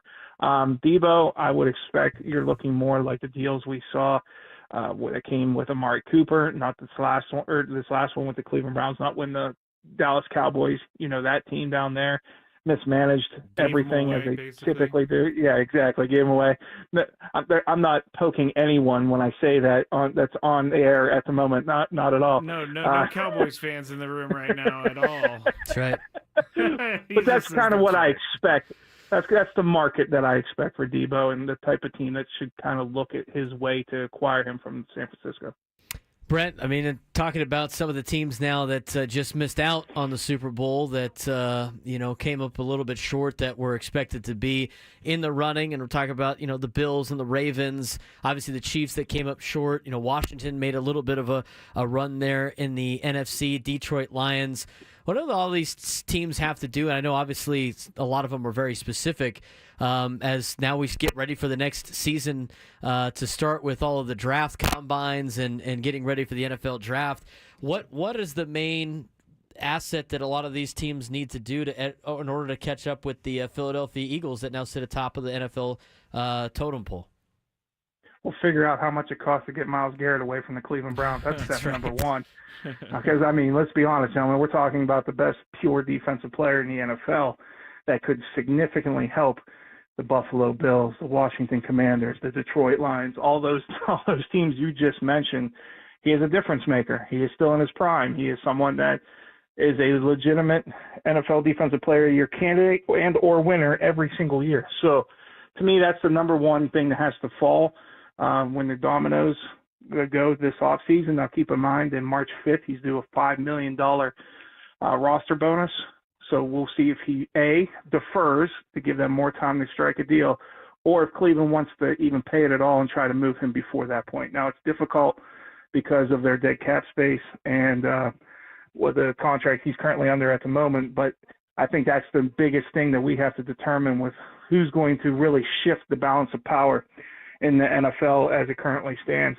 Beyond that, it really comes down to who drafts the best, and I know that's cliche, and I know that's a bit on the nose for me stating that, but let's not forget, the Washington Commanders were the joke of the NFL up until a few months ago, right? And the main reason why they're different is Jaden Daniels. Yes, Dan Quinn did an amazing job. Yes, Cliff Kingsbury made that offense and built it around Jaden Daniels, but it was Daniels who became the difference maker. So if you get someone like that who emerges, I'm not necessarily saying that quarterback's in his class, but if someone like that emerges, then it shifts that balance as well. So I think those are the two major steps that we'll be looking for all offseason, really, to see how the 2025 season is going to develop as we go along. Talking to Brent Zableski, Bleacher Report about the NFL, and got a couple minutes left, Brent. I just have a quick question. It's a local question. Matthew Stafford is rumored to be on the trade block. I don't think the Rams should trade him, but Malik Neighbors really wants Matthew Stafford in a Giants uniform. Do you think that the Rams let him go this offseason? I don't believe so. I think it's a team that can still compete at a relatively high level. The one thing I like about the Rams is they are so undervalued as an organization by how they place talent around someone like Stafford, right? Mm-hmm. I mean, we can talk about Jared Verse, their first round draft pick in 7 years, and he's defensive rookie of the year. You have Braden Fisk, right? You have guys where they've consistently added quality contributors beyond the first and even second rounds, and that just shows me that if you're Matthew Stafford and your number one goal is to continue to compete, that's a team that's going to put talent around you. That's a team that's going to have great coaching. That's a team that is always in the mix. Do they have their issues? Yeah, and a lot of them tends to be injury related. Let's be honest, right? Yep. With Cooper Kupp or Puka Nacua or Lark Jackson or your guards during out the season. I mean, those were all issues, and I know Matthew wants to stay upright and healthy for the last year or two of his career, however long he decides to go. But to me, it doesn't make sense to go anywhere than where you are currently, because I think it gives you the best opportunity for him personally to lead his team and be successful, to at least compete at the highest level he still can at this point in his career. I do agree with that. All right, Brent, thank you so much for joining us here. We're going to catch up with you as the draft gets closer. I know I texted you. I was going to ask you about Shedeur and Cam Ward, but like you said on the text, it's going to be the number one question asked here to you for the next couple months, so I'll spare you today. I'll spare you today. Well, I will say this. This will wet your whistle now. Okay. So next time when we discuss it. Okay. Currently, the Bleach Report scouting department has one quarterback rated in the top 10. One. Oh, okay. Can you guess which one it is? Cam Ward? Correct. Ding, ding, ding, ding, ding, ding. All right. I guess I could be labeled as a Shador hater. I'm not a Shador hater. Hater. I just don't see this number one pick that everybody sees. Anyway, that's a conversation for another day, Brent. Thank you so much. Well, here, let me coming make. You got me going now. Let me get throw this at you real quick. Here's the comparison based off what we were just saying. Okay. If you look at Cam Ward and the way he plays the game, he's closer to Matthew Stafford, whereas Shador is closer to Jared Goff. That's the way the style that they play. Okay. So that's the way you should look at them when it comes to this year's draft class. That's a good point. See, you did more than wet my whistle, Brent. So thank you very much. I won't. Whistle save that. is wet. I won't save that clip ever. All right, Brent. Thank you so much. We'll talk to you soon. Thanks, guys. You have a good one. Thank you. Too. That was Brent Sableski of Bleacher Report talking about the NFL. He was supposed to come on yesterday. Poor guy had his car break down, so we had to move it to today. No big deal. We're coming up on the end of the hour, and I know that we do Chris versus the fans, so we're not actually going to do Chris versus the fans today, but we will have some sort of way for you to win your qualification to Las Vegas. Also, a pair of tickets to the San Diego Legion home opener at Torero Stadium this Sunday. So stick around, find out how you can win those. More Soprano and Skraby on 97.3 The Fan.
Gwynn and Chris.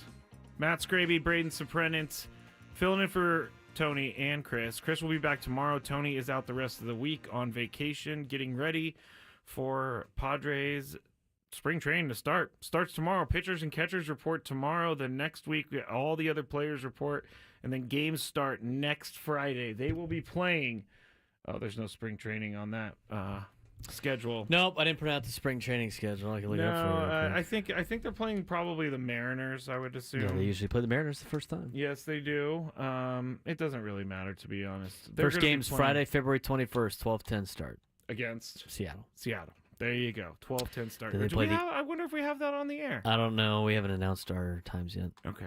Well, we'll stick with that. And then the Padres got the A's on Saturday and then they got the Dodgers on that Sunday. It's not the A's. They're the Athletics. No, they're the A's or the Athletics. They're just not the Sacramento A's or the Don't Oakland even get me started with John Athletics. Fisher being put on the executive committee. It was the most ridiculous thing I've ever heard in my entire life. Baseball doing baseball things. Yep, very true. This is why when people say Rob Manfred doesn't get it, this is why people say Rob Manfred doesn't get it. Super Tuesday started. College basketball. All right, well, we're going to let these games percolate a little bit, and then we'll get into talking about all of them in the next segment. This segment's going to be kind of a mashup, and I think, you know what, we're going to do a Daily Gripe at the end, so I have a really, really good one. You don't want to start with the Daily Gripe? No. We'll go into the Daily Gripe, because Daily Gripe will end up taking the rest of the show if we start it right now. That's how big of the gripe it is? I mean, the gripes compound as we go. One gripe leads to a new gripe, leads to the next gripe. But the one thing I wanted to talk about right here is the Genesis Invitationals here this week, Thursday through Sunday. Tiger Woods pulled out. He's not going to be playing in the tournament anymore. But how bad has the weather been for the two PGA Tour tournaments that have come to town? It barely a cloud in the sky for like 5 months leading up to this. In the last couple weeks, San Diego's got all this rain. There's supposed to be heavy rain in the next couple days. They haven't had too much rain we've had. But like, it's the worst timing for it. Fog. Didn't they have a fog deal? No, they had a wind deal. Oh, wind, yeah. Because the ball. I didn't think the weather for the farmers wasn't too bad. No, but they had to stop it because of the wind. They had to start.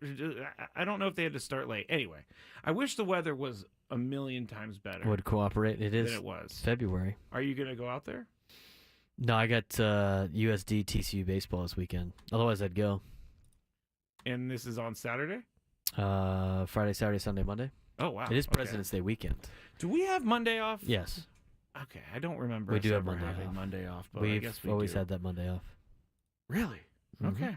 I am not good at math, and I'm not good at remembering which days we have off. So apparently I have something I need to do Monday now. Yeah, they're going to have some serious rain issues. Tournament's supposed to start on Thursday, correct? Tomorrow. Or no, yeah, Thursday. Today's Thursday. Tuesday. It's not a Wednesday deal like they do at the Farmers. So No. Thursday is when the tournament will start, and it's like 90% chance of rain. Great! Which means 90% of the area will get rain. Yeah, you know that, I mean, this tournament's a PGA Tour signature, which means smaller fields, more money in the purse. And Torrey is going to eat these guys alive if it starts raining. It's just impossible to play a golf course. We've played it, Braden, in good conditions, and it's impossible to play the golf course. Yeah, the rough is crazy. super rough. It's super rough. It's rough. The rough The is rough rough. is so rough.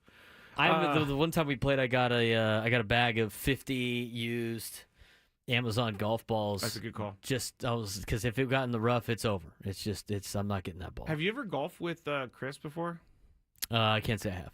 He is totally the guy who says that he's terrible, and he's not at all. He's actually one of the, and I don't want to say it because I'm calling him old, but he's like kind of got old guy golf where he just hits it down the middle 200. And then That's definitely old guy golf. That That's is like old guy something my golf. grandfather does. Yeah. Doesn't hit it very far anymore, but it's going to go straight. Chris is decent at golf. Decent. I'll tell you how you can win some of those prizes here in just a second, but I think we need to do this today. What's annoying Skraby today? Let's find out. It's time for the Daily Gripe. All right, usually this comes in the Skraby Show, but I don't have a Skraby No Show Skraby Show today. This is not. This counts. This counts as a Skraby Show. Braden, if you have any gripes, please. I got to hear this. I got to be a part of this. First, if you love Mediterranean food, try Spiro's for authentic Mediterranean cuisine in Coronado or La Jolla. For dining or takeout options, visit spiroscuisine.com. All right, here's my daily gripe for today, and I'm pulling it out of my backpack. What is he doing? He's got props. On December... He's got receipts. 24th, Christmas Eve, I went over a bridge in the Bay Area. You flashed it, so what is it? I don't want my license plate out there. You should have just... It's a fast track toll invoice. Oh, yeah. And so when you go through, you don't have to pay cash anymore. They make you pay it online. They make you pay online. And so I did this. I have a similar story to this already. Ready to go. Richmond San Rafael Bridge on December 24th charged me $7. Okay. Here's the problem, and here's the gripe. I have tried to pay this at least 5 times, and every time I try and pay it, I get an error. It will not process my payment. Mm-hmm. And I have tried different cards. I have tried Venmo. Mm-hmm. I have tried it all to pay this stupid $7. Yep. And guess what? The due date was February 5th. Tried again last night. I was like, I'll even pay the late fee just to get this off of my chest. Didn't work last night. That happened to me. What? I refuse to take toll roads now. I won't do it because it's a scam. The whole thing it's a California scam that they're running, and I'm talking about the 73 that I took last year twice. I took it last year twice. And the first time I took it, again, it says you have 5 days to pay the regular toll. Yep. And so I tried to pay that same day. License plate doesn't exist. Okay? Maybe it hasn't processed yet. 3 days later, tried to play. License plate doesn't exist. I try it every day for a week and a half. License plate doesn't exist. So then I get a bill in the mail. You forgot to pay your toll. No, I did not. And I was like, no, that's BS. I tried to do it about 1,500 freaking times, and you said my license plate didn't exist. So I look at the sheet, the toll road sheet, and I'm like, okay, let me make sure that I put the license plate in correctly, and I did. And it said, no, you didn't pay, but if you pay the $7 now, we won't charge you a fine. I'm like, okay, cool. Maybe that's just what they do now. I take it again later in the year, and I'm like, well, maybe it was just like a weird typo or something whatever. Yeah. I take it again later in the year. I've already gotten the warning of not paying it, even though I tried to do it 1,500 freaking times. Pretty soon they're going to send the FBI to get you. They sent me a ticket for like $200 for taking the toll and not paying for the toll road after I did the exact same thing I did last time, where I went in and I did for 5 straight freaking days to pay my toll fee for the 73, and every time they said your license plate doesn't exist. I get the bill in the mail from whatever the Aliso Niguel area that has the toll road. Oh, and they Aliso said, Viejo. Yeah, Aliso Viejo. I know exactly what you're talking about. And they're like, and then the thing says, no, you didn't pay it, and here's your fine because you did it a second time. And I'm like, the hell with this. And I've heard from people that call, they go, sorry, that's what you still owe. I'm not taking it. It's a waste. We're and I not gonna take it. And here's the thing: it's not worth it for me. I don't take enough. It's basically a scam to get you to buy Fast Track for your car. I don't take enough of it to worth paying for it on reloading the Fast Pass, basically. I know. And I thought it's a joke. It's a total joke. It's a scam. See, the Daily Gripe sets you free. The Daily Gripe. If you've never heard the Skraby Show, this is what I do at the end of every show: is I gripe. Some days I have good gripes. Some days I have terrible gripes. But and you know where I don't have to do it? Down in the South Bay on the 125, I could scan my card as I get off the freeway. Not this whole pay online BS because they don't want to pay for somebody to be in the little toll box. You don't even need that. Just put a little gate at the thing, scan your card, and let's go. I'm with you because I don't want because when I went 73, through it, never again. I went through it and I was like, okay, I'll just check in a couple days. I did, but I'm going to call. And if I would call him bitch. Absolutely. Well, that doesn't get you anywhere. I had a friend who worked in customer service and said if you're relatively same thing happened to me on the 73. The 73 is a scam. I think it's a gigantic money scam. I love how conspiracy. It's a scam. This and Bucky's gets Braden excited about getting ripped off or the having joy fun. of brisket on the board. Yeah, absolutely. Scam. You know, Katrina had a good point. She said, "Is there a 0 or an O in your license plate?" There's not one. Not one in mine either. My invoice number has a 0, but it wouldn't pull up. So I'm gonna give a call to the because I have to pay an extra $5 because I'm late, even though I've tried to pay It's many California, times. man. It's California doing dumb California things. Oh, Don't get me everybody's started. saying 73. Yeah, it's gotten a lot of people because it's BS and they can't pay it. And I'm sure they don't want to fix it because they're probably raking in the cash on all the money. You know, because for every person out there that gets these tickets, there's probably like 9 out of 10 just pay the late fee just to be done with it instead of fighting. Yeah, exactly. They're like, we're not gonna, but then you don't win anyway if you fight it. Stupid scam. Steven says, I got one of those from the Bay Area. Thing is, I haven't been there in 15 years, and the car was not the same model. I called them, they took care of it. Unfortunately, I can't claim that my car was stolen. Well, then the because other it thing, wasn't. too, is like they got the scam right now and you're getting the texts, and they're like, oh, you didn't pay your Fast Tracks thing. And it's like, well, I didn't take any toll road, so that's a delete. Let me tell you about this little scam. You probably get them sometimes, too. But I get these texts that just say, hey, are we still on for dinner? I don't get those. And I'll be like, delete. Hey, this number doesn't come up on my phone. I don't have a text history with this person. So I looked into it.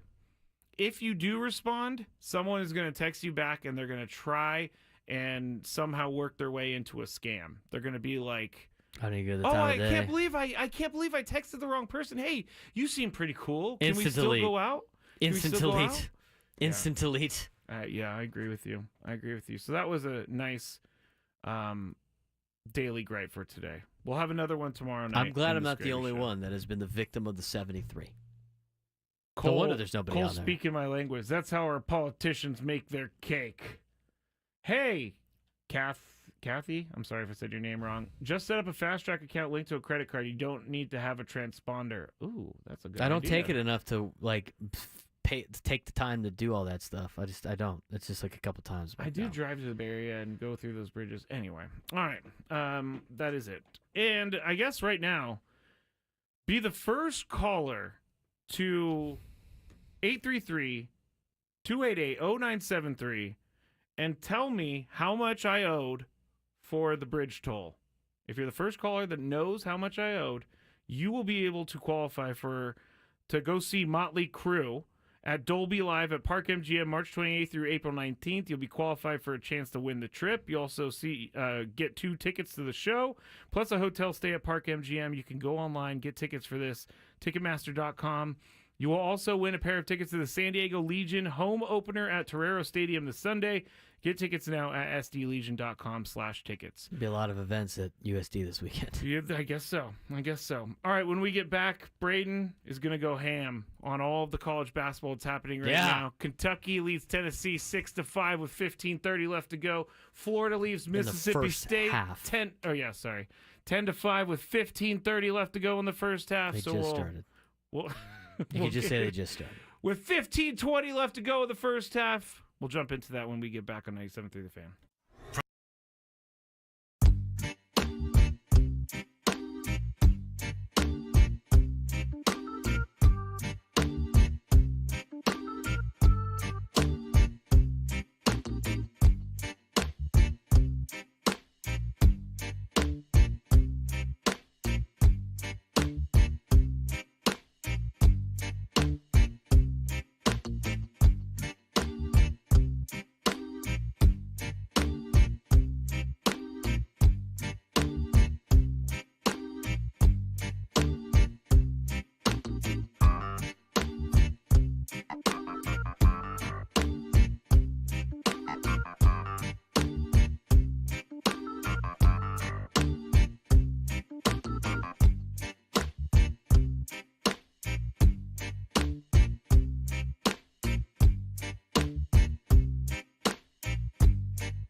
college basketball games underway. We found our winner to the question and to those San Diego Legion tickets plus the qualification to Motley Crue in Las Vegas. The question was, how much was my bridge toll? The answer was $7. Wow.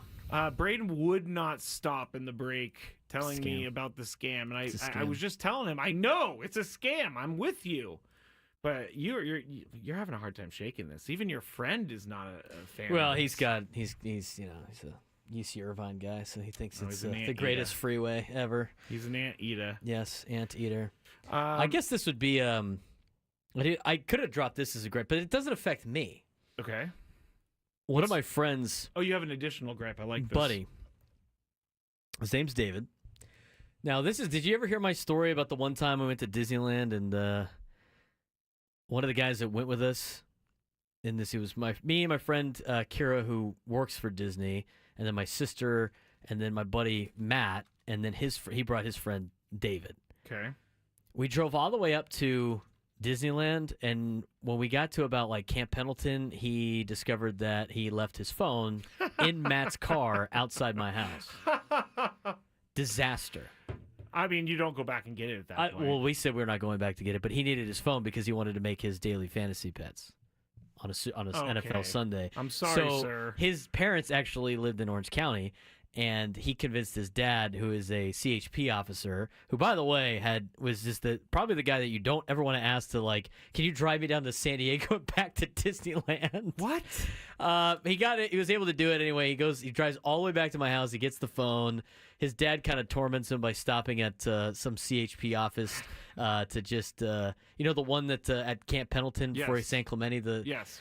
He stopped there to go to the bathroom, and then he ended up hanging out with his CHP buddies for like 2 hours. Oh, God. As David's just wasting time. The free day, because when you're going with somebody that works at Disney, everything's like free. Oh, you have to be with them. Yeah, so like we had to, we just hung out, and we had to go get him back into the park, whatever. Okay, but all right.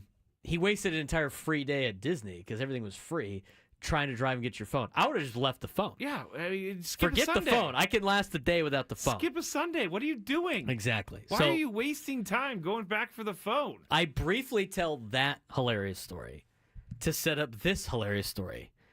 So we're in a group chat, and we get a text on Friday night, late Friday night, from David. David lives in Hoboken now. Over in New Jersey. Yeah. Okay. That's where he works in New York, and that's where he lives now. No Disneyland there. And so he sends a text going like, I'm so pissed. And I was like, this could be a lot of different things. And Matt jumps in, he goes, what are you pissed about, David? Oh no. And then he goes, my ex sent me this. And it's a screenshot. I didn't know this existed. This is an eye-opening experience for me. So anybody driving around that's young, that's dating, that knows about these things. Apparently, there are Facebook pages throughout the country for both guys and girls that are labeled, are we dating the same guy, ? Are we dating the same girl, ? I definitely know about these. I'm not and on there's these different pages, cities on there, too. I didn't even know this existed. And so what the page basically is it's a page that allows people to anonymously post about people that they have dated in the certain area to see if, they're kind of, I don't know, crazy or nuts or like if the date went bad. Do some sort of research. It's basically a scouting report page on a lot of the eligible bachelors and bachelorettes of San Diego. By the way, when I went on that fake date with you, girl, I didn't opt into your little, I'm going to put you on Facebook. Do not put me on Facebook if I'm a nice guy, okay? Do not. Somebody on my Instagram goes, they post about softball people on there all the time. Oh, God. I don't want to be a part of this. I don't want to look it up. I don't want to see if I'm on there because I don't think I am. But anyway, so he sends the one for Jersey City, Hoboken, and New Jersey. And it's titled, it's a screenshot that he got from his ex. His ex finds it. David E., 25, Hoboken, any, and then the T emoji. I'm like, T? I see. Yeah. Information. And I was like, uh-oh, this can't be good. So I start reading it. And the first thing was, did he go to Alabama? And I'm like, well, David did go to Alabama, so this is definitely about him. This is not a different David E. in Hoboken, New Jersey. So is he excited showing you this? No, he's terrified? ruined. He is ruined. Okay. He's in shambles. I'll tell you his response in a second. But it's like anonymous poster. Did he go to Alabama? And the other anonymous member goes, yes. And it goes, yeah, I hung out with him and he was nice, but he definitely wasn't looking for anything serious. And then he got pushy and would hit me up at like 2 a.m. And then it's just a bunch of anonymous posts from every girl he's been on a date with in Hoboken, giving the scouting report of poor David. I watched. I was like, I'm Team David on this. This is insane. This is insane behavior. He's like, this is BS, man. This is so BS. This actually terrifies me, Braden. He was like, what, a 2 a.m. text? Come on, that's not that big of a deal. And then there's a couple things on there that he was like, well, I did actually do that. But he's like, come on, this can't be normal behavior. But he goes, I'm finished. I'm done. I'm not going to be able to show my face around Hoboken again. I'm like, dude, they don't know what you look like. I guess it's time that's for him true. to move, I guess. I guess it's time for him to move. That is a crazy story. I do know one person. The reason I know about it is because one of my friends was actually on it. Didn't one of our mutual friends brag about his scouting report? Yes, he on bragged these about websites. his scouting report, and he was very proud of it. I'm like, what are you so proud of?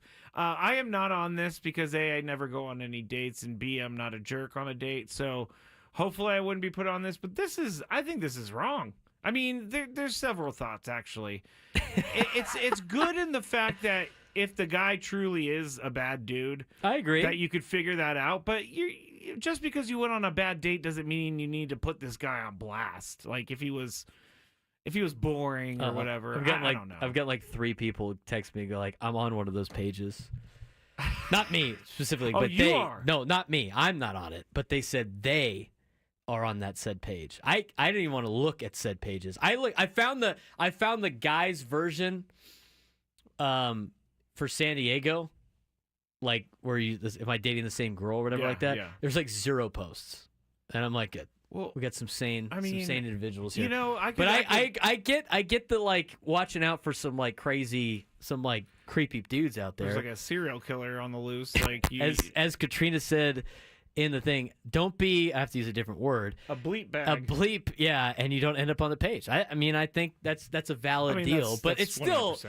Still ridiculous. Could you imagine? I mean, there's probably a lot of people driving home right now that dated or met their significant other before social media time. Could you imagine going on like dates with your significant other while you were dating and like she or he was just airing out everything you did on a page that everybody could see? No, I get told a lot by people because I'm old now and I have a lot of friends that are married and they always say, I don't know how you do it in 2025.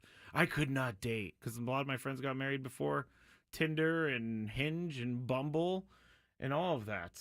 But that is crazy, Braden, and I hope your friend figures out how to get out Poor of that. Dave. Well, Poor you know, Dave. here's some advice for him. Listen Treat to people Katrina. better. Treat That's people right. better. I mean, don't based be on texting at 2 a.m. People don't like that. I looked through like some of the things that he sent. I mean, they're not terrible. It's not egregious things. Some of the stuff he owned up to, but it wasn't even that bad. And then one I was like, hey, it was kind of nice, but like I didn't like this, and it was such a like a minor hang up. I was like, that's tough to be you, man. That's a rough one. That's a rough That is night a right rough there. one, but you did it, so You put yourself in that position. So. You know what? I was gonna talk about you made me think of this thing I just learned about called zombieing. And I'm gonna actually hold it over to the Big Five because zombieing I don't know what that is. And that is sounds a insane. new term, and it's a great term, and it's something that's happened to me recently. So we'll talk about that in the Big Five and more on Gwynn and Chris, 97.3 The Fan.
I gotta tell everybody, we are inundated with messages, chats.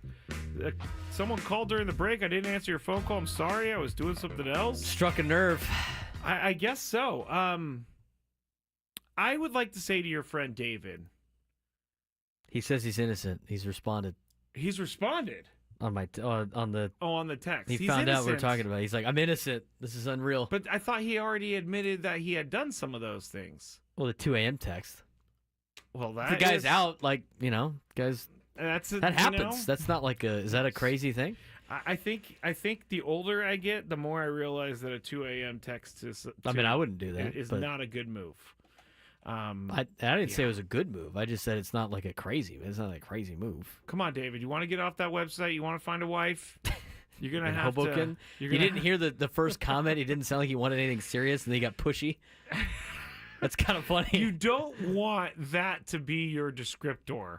He's a pushy guy. Started texting me at 2 a.m.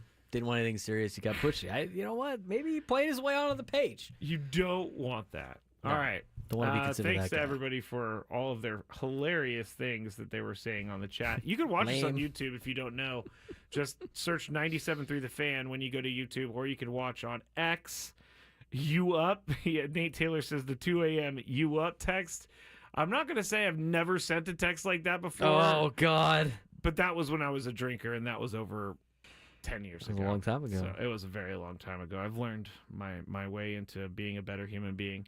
All right, we're going to go into the Big Five, but first I want to say congratulations to Chad. He was the one who called in and knew that it was a $7 fee for me to cross the bridge. And so Chad won the Legion tickets, also won the qualification to Las Vegas. And he said he was picking up his daughter, and I needed to give a little bit of time before they got back in the car. So shout out to Chad and Zibby, who listen almost every day. Appreciate that. I love hearing when people listen, too. So let me know if you pick up your kid or wherever you listen. I love hearing it. So shout out Chad and Zibby. I like the name Zibby. All right. Now that we're past that, let's what is this? Hit some traffic and the Big Five after that. From the 855 Get Ross Traffic Center, protecting San Diego after accidents or injury, here's Kelly Danick. Traffic is brought to you by Crystal Geyser, Alpine Spring. Plenty of stuff to keep you on your toes this afternoon, guys. Traffic alert south 125 past Lemon. Jackknife Big Rig blocking the 2 left lanes. Also, eastbound King Freeway at the south 805, 2-car accident over to the right shoulder. We still have this crash on westbound King Freeway at the south 15 connector vehicle facing the wrong way. Crash on West 8 to the 15, that's over to the right shoulder. Also, eastbound 8, an accident on the College Avenue off-ramp. Getting reports of a possible brush or encampment fire near the Mission Gorge on-ramp to West 52. Also West 52 before Santo Road. Got a tow truck caught fire. That's over to the right shoulder. In the North County, a handful of problems. Accident involving a motorcycle. East 78 Rancho Santa Fe blocking the 2 left lanes. Up ahead, a crash clearing before Nordall Road. And on the westbound 78 near Woodland Parkway, 2-vehicle accident blocking the fast lane. What makes Crystal Geyser Alpine Spring Water different? They always bottle their Alpine Spring Water less than 1.5 miles from the spring source. And all their bottles are made with 50% recycled plastic from their own recycling plants. Crystal Geyser, bottled at the spring source. I'm Kelly Danick with Gwynn and Chris, San Diego's #1 sports station, 97.3 The Fan. It's that time of the show when we check on the latest in sports. Only the most important topics and questions are brought to light. Stop what you're doing and listen. These news stories will astound and amaze you. The one, the only. Oh my God, who the hell cares? The Big Five starts now on 97.3 The Fan. You know, I haven't been up at 2 a.m. in a long time. I got home super late last night. I was up till 2, I think, yesterday. What the heck are you doing until 2? Playing Played softball? 3 softball games and went to In-N-Out after with my buddy Crumb. His name is Crumb? This is his last name. His name's Mike Crumb, but everybody calls him Crumb. Oh, well, that's kind of cool, then. He was all still fired up about his Eagles winning the Super Bowl. So, and then I didn't get home till late. And then when you play those super late games, you can't go to sleep. You're all that's true. Juiced up, running around. And it's like you're a major leaguer, you know? I didn't say that. Well, Chris, I did crash into the wall last night. Oh, at the Poway Sports Complex? Yeah, in the center field wall. I don't think there's any padding, is there? No, it was wood. It was just straight wood. Gosh. I dropped the ball too. I was more upset about that. That's Somebody's brutal, like, "Oh, man. that was." You know what joke I pulled yesterday? Why? I retold it to my buddy because he missed that game. But one of the I was making fun of our catcher because she was filling in on our team, and I was like, "Hey." Like after one of the, she had to like chase the ball to the backstop like 5 or 6 times. Okay. And so like when we come in from the break, after the inning, I go, "Hey, I gotta tell you something serious, like something really like important." And she like kind of like looks like, "Oh, like what?" And I was like, "It's called." Hold on, I don't know why these mics crackle so much. I know it crackles a lot. I was like, "It's called catcher, not chaser. So you should probably catch the ball." And she was like, "You're rude." And I was like, "Oh, well, you know." That is rude. It's funny, though. Did she at least laugh at some point? She thought it was funny, yeah. Okay. All right. At least you're getting a laugh somewhere. Catcher, not chaser. Chaser. You can use that now if you want. I'm going to. Do you know, have you ever heard the Tennessee pickup line?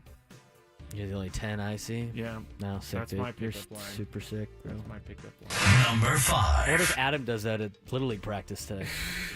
It's called catcher, son, not chaser. Do you think he made it to Little League practice? I think he did. With Adam, the traffic that's going on out there, and he just left, and he said he was already late. Yeah, that's true. Adam is a coach of his son's baseball team. I can't imagine what that looks like. But anyway, all right. Aztecs men's basketball team plays San Jose State tonight in San Jose. They have 8 games left.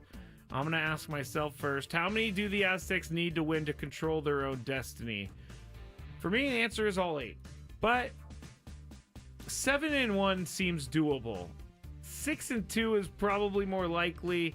They still have a road game against San Jose State tonight. They have a home game against Boise, home game against Fresno, road game against Utah State, home game against New Mexico, road in Wyoming, road UNLV, and home Nevada.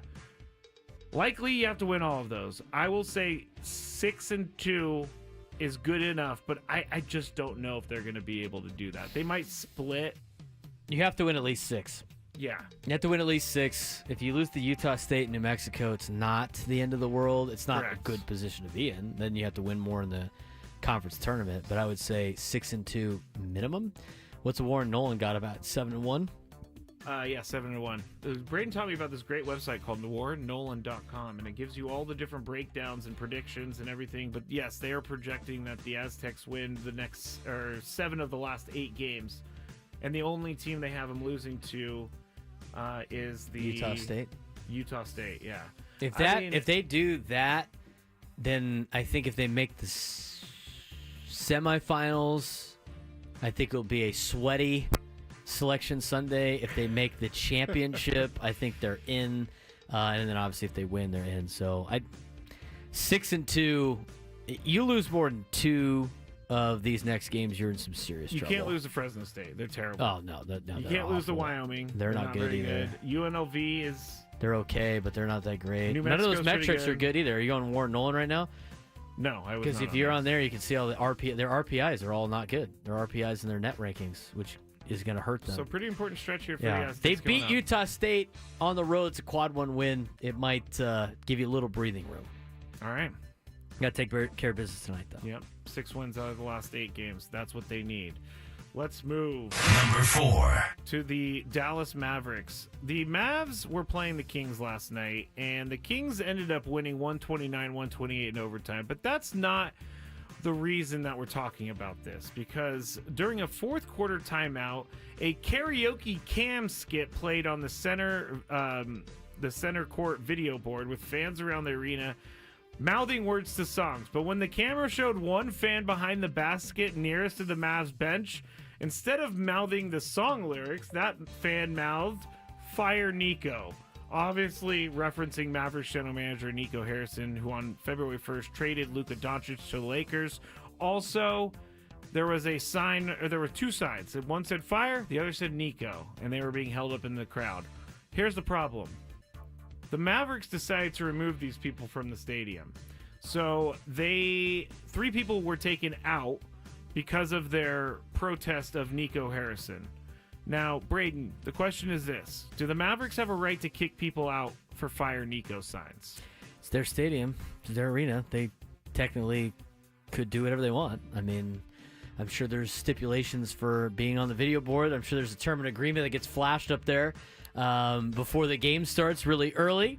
But they can do what they want. It's their arena. But is it a good look for them? I don't think so. I mean, especially with the way everything is right now. With the Dallas Mavericks, you traded away your best player who's 25 years old to the Lakers. The guy you got back is out for a month. People are going to be upset about it. And now you're just going to try to make everything look like it's great. Nothing to see here. Everything's fine. Everything's great here in Mavericks land. I love that. Yes, they could do whatever they want. That's their organization. That's their arena. That's whatever. But at the same time, it's not necessarily a good look. I'm with you. They can do whatever they want, but it wasn't like the language was abusive. Fire Nico is not abusive language. I'm sorry. When you become a general manager of a team, you have to be able to deal with people wanting to fire you. And when you're a general manager of a team that trades away a generational player for basically nothing, then yeah, you're going to have to deal with people wanting to fire you. Do I think they should have kicked him out, though? No, this is soft. This is so soft. Like, why not? And I guess maybe they could argue that there have been death threats against Nico Harrison, and all of that is stupid. I don't agree with any of that either, but fans just saying fire Nico is a way for them to, I guess, get what they want out there, and so I don't have a problem with this. It wasn't abusive. They weren't screaming obscenities. Organizations now always want to show that they always want to make everything the narrative about them is we're the greatest thing. There's nothing bad about us in any capacity. Everything's great all the time, and it only works so much. Someone else told me a conspiracy theory on the chat earlier. Oh, nice. The owner of the Mavs, she wanted to actually build a casino next to it, and she still wants to. Yeah, they didn't let her, and then she wants to maybe move it back to Vegas. So she's just trying. The conspiracy is that she's trying to make the team as bad as possible so that no one cares about it anymore. I got news flash for you, lady. Doesn't work that way. Does not work that way. I hate when rich people come in and think they know what they're doing. The thing is, it's going to be the NBA. I can't imagine the NBA allowing a team to move out of DFW. That would be tough to think about. It's a major market, huge, that has every sports team. Yeah. So anyway, Number 3. An already strange story has become even stranger. The Hornets and Lakers made a trade right before the NBA trade deadline involving Hornets center Mark Williams, and the Lakers returning 2 players and 2 picks. One of those players being first-round draft pick for the Lakers, Dalton Connect. The Lakers' doctors actually failed Williams during his physical, so the trade was canceled.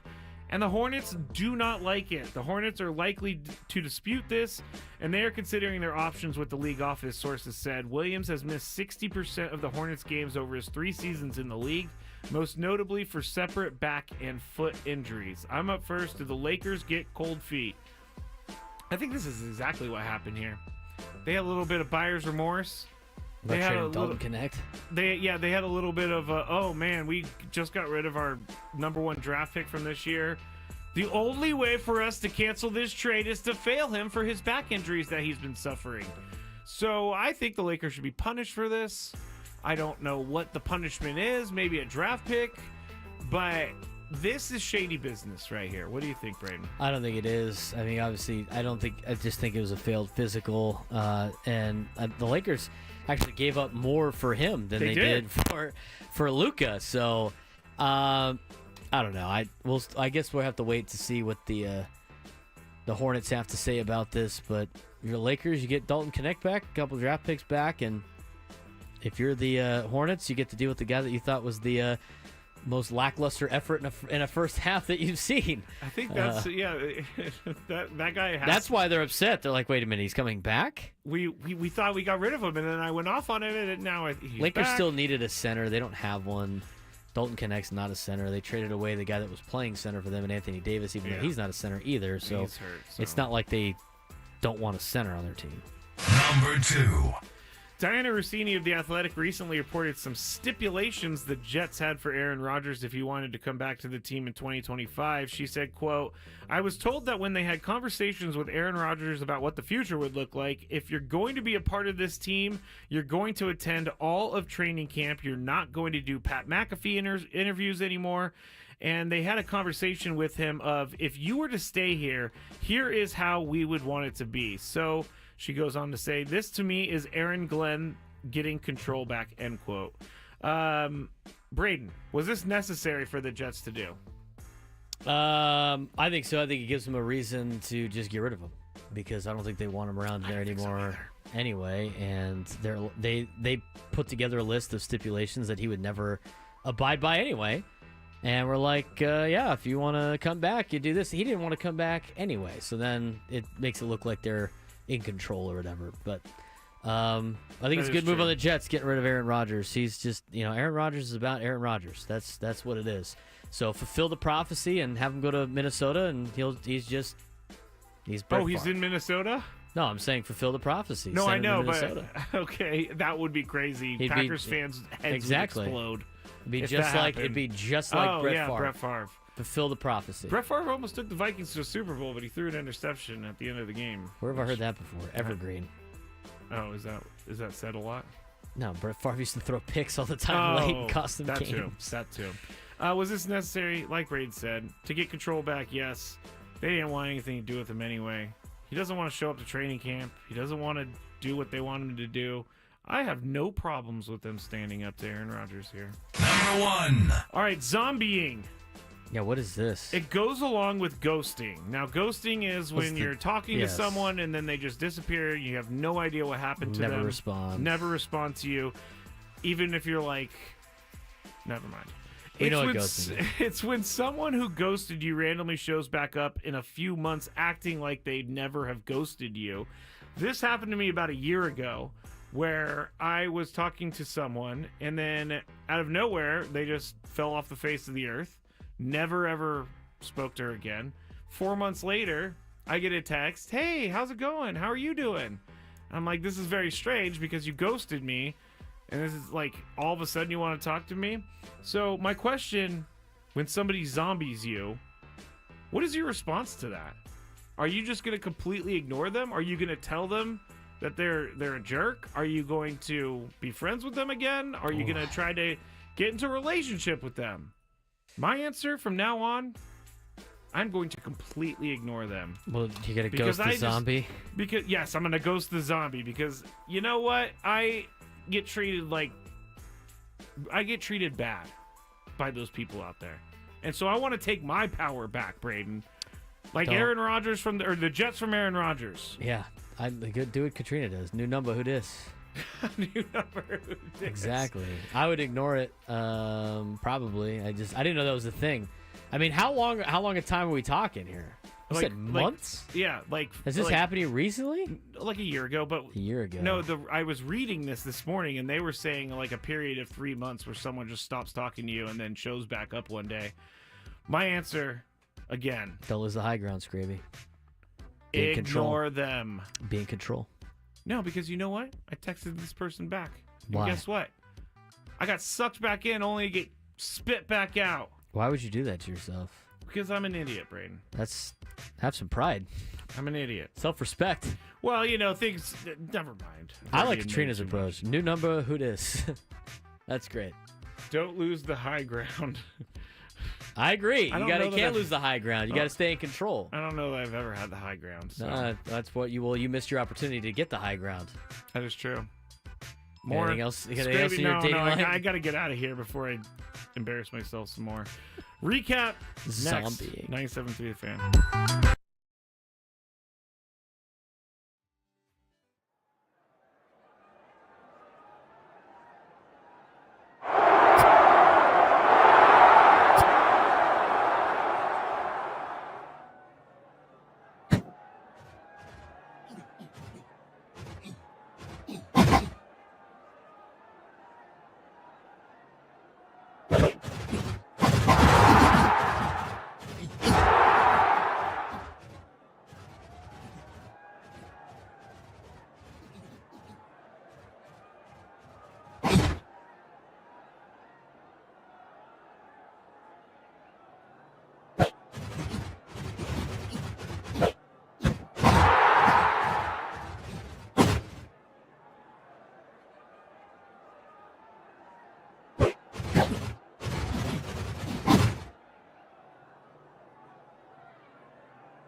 Filling in for Gwynn and Chris. I'm Matt Skraby. That's Braden Soprennitz, 97.3 The Fan. You can follow me on Twitter at Matt Skraby, MATTSKRAB as in boy Y, Twitter and Instagram.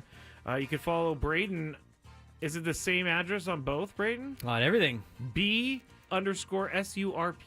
Follow me on all social media platforms. You're actually broadcasting live from your Instagram platform right now. I am, yeah. You can always watch the show on YouTube or Facebook or X or Instagram, all of that stuff. We're going to be recapping here in just a second. We're also going to talk a little bit about college basketball and what's going on. And then I'm not real sure what we're going to do for 540 yet. I believe we're going to do like a TMZ. More Skraby dating segment. Stories that Nate Taylor wants? No, and that's what I want to bring up. I don't need to tell any more dating stories. My dating life is pathetic. It always has been pathetic. No, you got to change your mindset. And that's okay. You got to change your mindset. It's okay. Mindset needs to change. Are you going to start being like Tony and Chris and call me lonely boy, which I still see? That's messed up, right? I agree. Yeah. It's a low hanging fruit right there. It's funny, the two married guys who complain about being married all the time call me lonely boy. Lonely boy. For one day they would trade places to be unmarried for one day, I think. I don't know. I don't think they would say that out loud. I don't think they would say it out loud. I don't think they would say it at all. I think you're going to get them in trouble. I think you need to stop talking about that. Oh, no. When they're not here, everything's fair game. Everything's fair game? Tony's on vacation. Chris is with the Aztecs women's basketball team. He's going to return tomorrow. They're in Vegas. Oh, okay. Playing UNLV. Well, I know UNLV is very, very good. And I don't know. Chris goes back and forth on the women's team. He definitely thinks they're a good team, but they've struggled here in the last few weeks. Kind of like the Aztec men's team. They've struggled. We'll get into college basketball in the next segment. What's Jacob talking about here? Jacob. Skraby, remember when you were complaining about the date before, though? What date before, Jacob? I don't know. See, I was just saying. Just saying. I don't know what you're talking about, Jacob. Well, we'll come back to you, Jacob. Some of the news of the day, it's official. Jason Hayward is a Padre. That happened earlier. Also, Connor Joe, that happened a couple days ago. He's officially a Padre. Kenley Jansen signs with the Angels. 1-year deal, $10 million. Kike Hernandez is returning to the Dodgers, and he's going to be making $6.5 million, which is kind of a lot for someone insane. like Kike. Is he gonna? He's not an everyday player, is he? No, of course not. Yeah, he's not an everyday player. That's why I'm like, did they make him an everyday player? Is he even going to make the team? There's only 26 guys you can carry on the roster. Yeah. They're running out of spots. They are running out of spots. And they guess signed what? Kershaw today, too. Yeah, Kershaw needs to go through his physical, so there's no details on how much money he's being paid. I'm sure it's like $1 million, all deferred until like 2075. And then switching to football, Kellen Moore, Eagles offensive coordinator, has been named the Saints head coach. And to me, I feel like this is not the best opportunity for someone with their first head coaching experience. But hey, you're being put in charge of an NFL team. You just won a Super Bowl. Who am I to come down on him for this? You talking about Kellen Moore? Yeah. I don't think that's a great of a hire. There's guys that are really good offensive coordinators and really good defensive coordinators, and then there's guys that are really good head coaches, and it doesn't mean that they're the same. So we'll see how it goes for Kellen Moore, but it's him, and then they hired Brendan Staley to be the DC. I think they did too. You're right. I just don't think the staff is that great. Staley was Staley's a good DC. He just wasn't a very good head coach. I mean, he's another one of those guys. But I don't look at Kellen Moore and be like, is this guy going to lead 53 men? I don't see it. But we'll see. Yeah, I don't really see it either. But hey, there's been plenty of successes that I didn't see becoming a success either. Like Dan Campbell. I never thought Dan Campbell would be as beloved as he is, but he is very beloved. Motivator, surrounded himself with good coordinators. Exactly. But now all of his coordinators are gone, so we'll see what the Lions can do. I'm a Lions hater. I'll admit it. I'm a hater of the Lions. Why do you hate the Lions? Because because people were in my face about it last year, and then the 49ers beat them, and then this year they lose, and I predicted them to lose for one and done. But he's losing Ben Johnson. It seems like and he's losing Aaron Glenn. Ridiculous hang-up. It is a ridiculous hang-up, but that's me. That doesn't even justify hating the... That's me in a nutshell. Alex Bregman is still looking for a job, and He's not coming to San Diego, everybody. Before everybody asks, he's I don't not think coming to anybody's San really Diego. saying that. But I gotta wonder when a guy like Alex Bregman is just going to accept the fact that he's not going to make Manny Machado money, which is what I read that Scott Boras was offering. Who knows if that's actually true, or Scott Boras is trying to get Manny Machado money with the length of the contract plus the AAV. I don't know how long you can hold out before you actually have to get back in camp and just kind of cut your losses and move forward. But Alex Bregman, at age 30, yeah, this is his contract. I mean, this is the big contract for him. well, he has to wait out for it at this point. Like, have we seen someone like actually hold out into a season before? We've seen guys do that. They usually don't do very well. I mean, Dallas Keuchel did that, and it just kind of ended his career. It did kind of end his career. But Alex Bregman, he is represented by Scott Boras, and I don't care what people tell me. Scott Boras has had a couple failures here in the last couple of years. 3 years ago, Scott Boras got any sort of money that he wanted from owners. Last year, he didn't do anything for anyone. They all got one-year deals. Matt Chapman got a decent deal. Blake Snell was a one-year deal with an option. Jordan Montgomery was a 2-year deal. Now you have Alex Bregman not finding a team and the money he wants. Juan Soto was a slam dunk. When are we going to start buying the fact that Scott Boras is maybe not the end-all, be-all of MLB agents? Well, he still had he still has a good track record. I mean, he's just not in the last couple of years. I mean, he gets some, and then he doesn't get some. I mean, it's how it is with Scott Boras.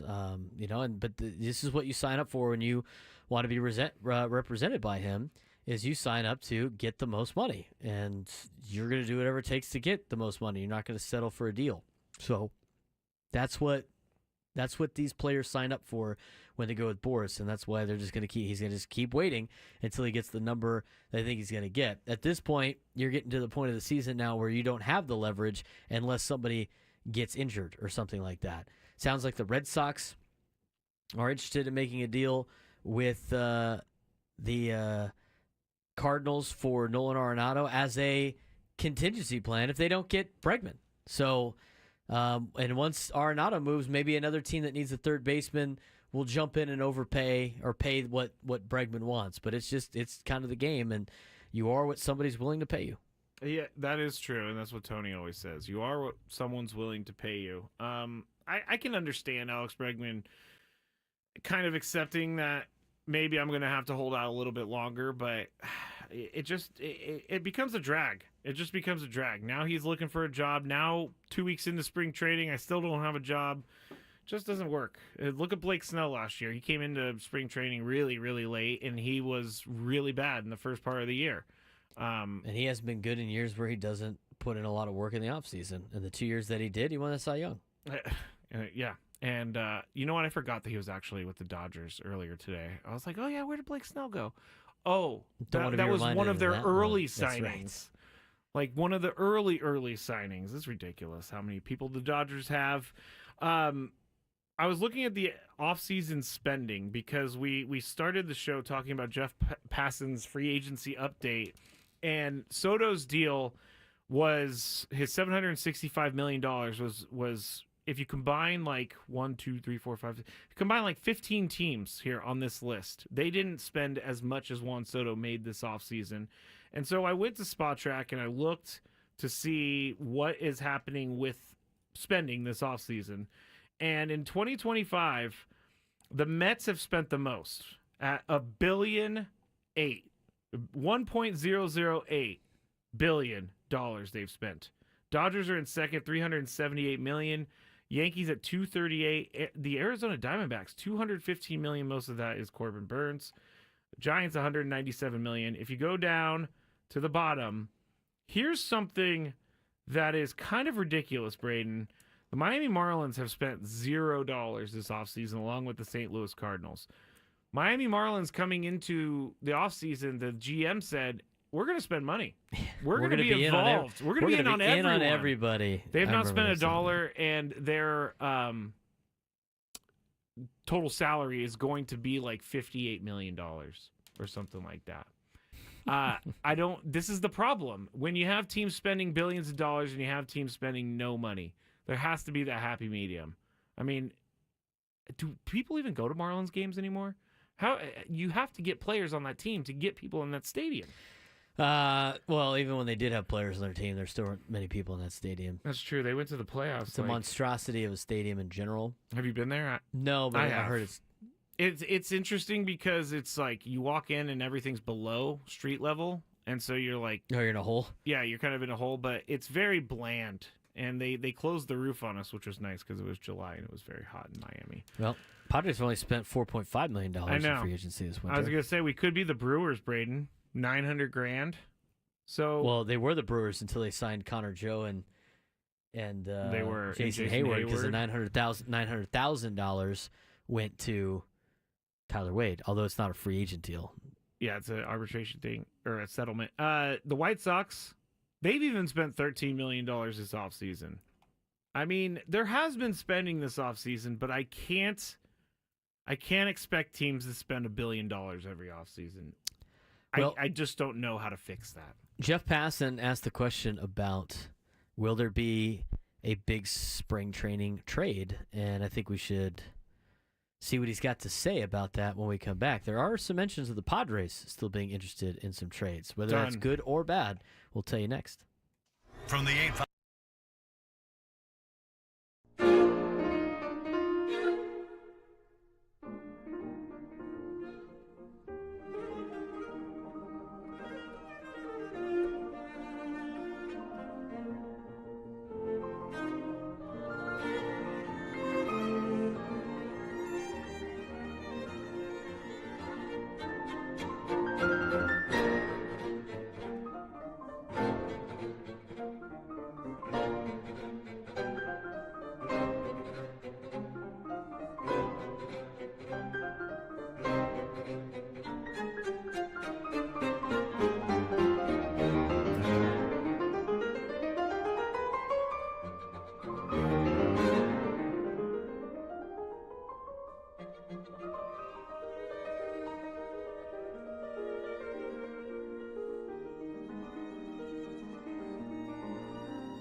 Half, 9 out of 10 hiring managers having difficulty hiring. Robert Half is here to help. Our recruiting professionals utilize an award-winning AI to connect businesses with highly skilled talent. At Robert Half, we know talent. Visit roberthalf.com/talent today. And news that only I really care about, Braden, if you want to take a trip to Milwaukee, we now have basically 5 days a week, a direct flight from San Diego to Milwaukee. So if you're looking to go see the Padres and the Brewers. That was what sparked this? Oh, I was reading my my airline news blog. I'm sorry? Yes, I was reading. You were reading what? I read airline blog. Airline blogs. You read? Is that a hobby of yours? I love aviation. I will get my pilot's license one day. Skylar's going to get hers. I know. We work with Skylar, and Skylar is going to take me up in her plane one of these days. Yeah, I want to go. Well, not all three of us. Do we all fit in the plane? I'm too heavy. Nobody said that. Not with SD fat loss. No, that's true. I'm less heavy than I used to be with SD fat loss. Have you ever seen my skydiving video that I have as one of the commercial breaks? You've jumped out of a plane before? Yes, I'll play the skydiving video in the next break. But as a guy who's very afraid of heights, skydiving was amazing. What? Yeah, I loved it. I have zero interest in jumping out of a perfectly good airplane. It makes it honestly, I would want to do it again. It really was that fun. I discovered that every girl on Hinge has done that. That is in which really I made it a funny prompt where I was observation. making fun of them all jumping out of an airplane. Because you're right. There's a lot of people who skydived on Hinge, and there's also a lot of nurses on Hinge. There is more nurses in this town. That's hard to date a nurse. It is hard to date a nurse. Their hours are crazy. All right. Aztecs are playing San Jose State tonight. They have to win this game. It's in San Jose. John Rothstein, CBS Sports, said San Jose State's Josh Uche is out for tonight's game, so he's their best player. That is good for the Aztecs. It is. We got to get to that tease that we had. Yes, Braden mentioned before the break. Jeff Passan wrote an article and a bunch of different things that could happen here in spring training. Number 6 is, will there be a big spring training trade? And he's saying yes, and he's looking at AJ Preller for this. Most eyes in the game are trained on the Cardinals and Padres, who, with swashbuckling general manager AJ Preller. I love that he's a pirate now. He's our matey. Yes. Are always open to discussing deals. They are actually so this year with a budget crunch amid a legal battle for ownership between the brothers of the late Padres owner Peter Seidler and his widow. San Diego has spent $4.5 million in free agency this winter, ahead of only the 3 teams that haven't signed a fully guaranteed big league deal: Miami, Milwaukee, which I guess you can now fly direct to from San Diego every day, Thank you for mentioning. and St. Louis. Getting Nick Pivetta, for example, could free up the Padres to move either Dylan Cease or Michael King, both right-handers set to hit free agency after this season. King is far less likely to be dealt, according to sources. San Diego has also listened to offers for closer Robert Suarez, an understandable tack considering the Padres' bullpen depth. Jason Adam could step in to close, as well as Suarez's ability to opt out of the final 2 years of his contract next winter. And for those who think perhaps Vlad Guerrero Jr. would become available if he can't come to terms on a contract extension before his February 18th deadline, the Blue Jays continue to insist to other executives that the slugger isn't going anywhere. There is a price for everyone, yes, but Guerrero would be exceptionally high. So back to the Padres. They said, or Jeff Passan said, if they could sign a guy like Nick Pivetta, then they could potentially trade a starting pitcher. If they had to trade a starting pitcher, Cease is more likely to go than Michael King, which I believe, and I also buy.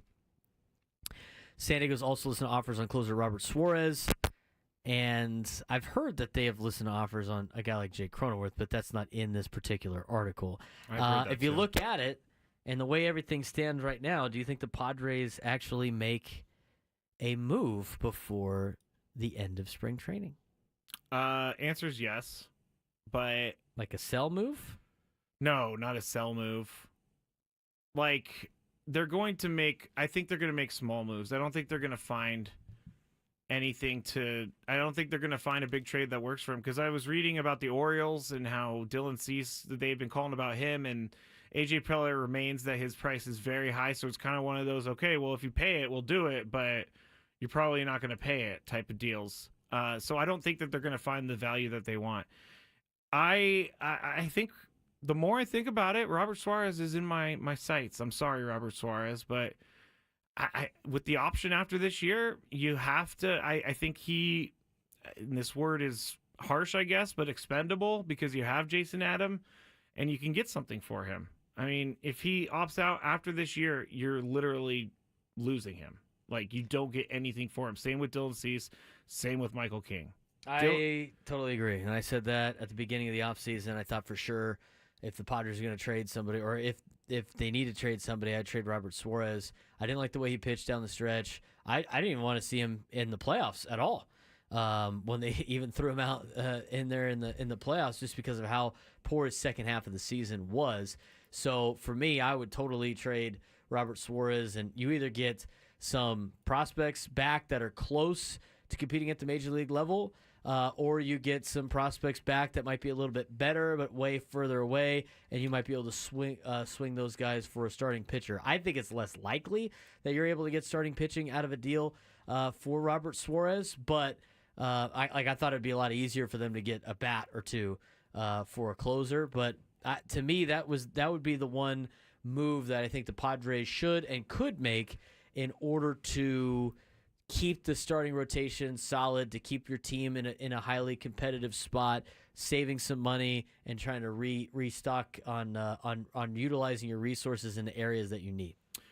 I like that answer. That's very well thought out, Braden. But I don't think that's going to get done. I think if anybody gets traded, it's probably him. I would be shocked. I'd be really shocked if they traded Michael King. Me too. I would be slightly less shocked if they traded Dylan Cease, but I think at this point they'll hang on to him. Yeah. And you never know. I mean, that seems to be the question going around.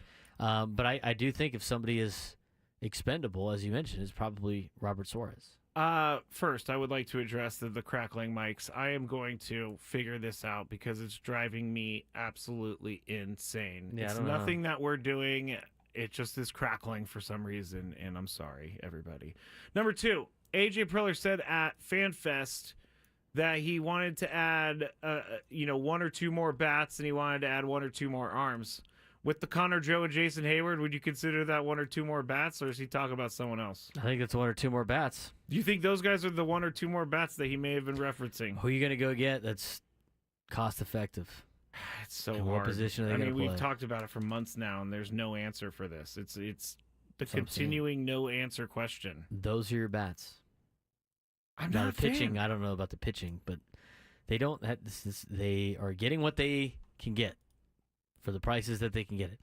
AJ Preller's doing a great job of being creative with the payroll. I thought the contract he signed Michael King to was creative. It was team awesome. Friendly, player friendly.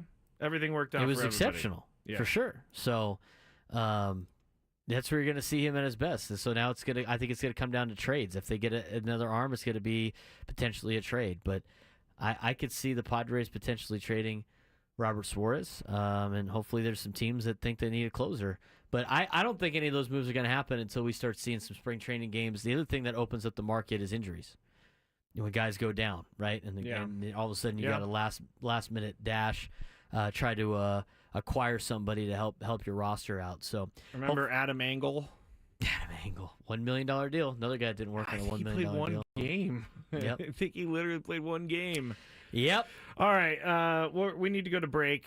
Last segment of the show. We're going to update you on some of this college basketball that's going on, and then Braden's going to explain to me this whole thing with someone named Montoya. So I'm not explaining that. I don't really know what that's going. I don't really know what that is. I'm going to try to look up what's going on with Montoya. That on social media? I actually don't know if I'm going to explain. I don't know if it's radio friendly. So exactly. We'll get you a college basketball update too, though. Yeah, that's what we'll go with first. Possibly Montoya later. Stick with us.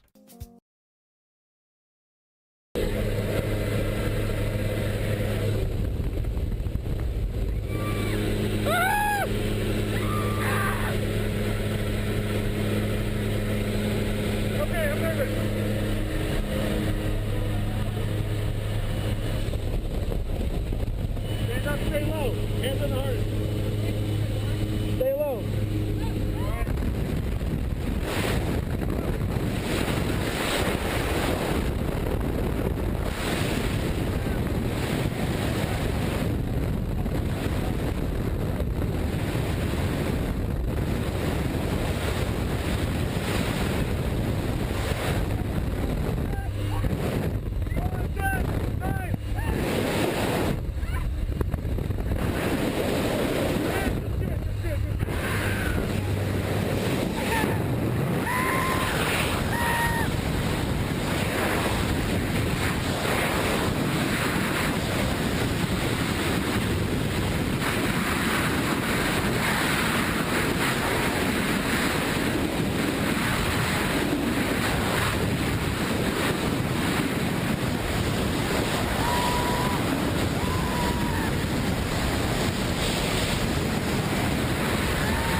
Listen up, listen up, listen up, listen up, listen up. Biggest fan time. Congratulations to today's biggest fan, Edgar Lopez Moreno of Spring Valley. Give us a call back within the next 10 minutes at 833-288-0973, and you'll qualify for the grand prize, 20 tickets for you and your friends for a night in our Odyssey Suite at a Padres game later this season. Remember to register your name at 973thefansd.com/biggestfan. Edgar Lopez Moreno of Spring Valley, your 10 minutes starts now. All right. Final segment of the show. I'm not going to explain Montoya to everyone because please don't. I want to keep my job. I mean, did you look into it? I did a little bit. I need more research time if I'm really going to get into it. But I saw this clip. I think that's a great topic for your Chris? show tomorrow with Chris and maybe Gwynn. Gwynn's not going to be here this week. No. Barstool put up this video Even of better. a reality show in Spain, I think. That's what it is, yeah. And the video was shocking. It is shocking. They show that on TV over there. That's crazy. Yeah.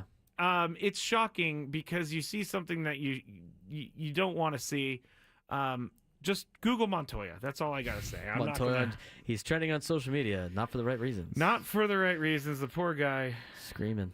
Yeah, poor guy. Into the That's ocean. all I gotta say is poor guy. You know who? You thought it was rough for David. It's rougher for him.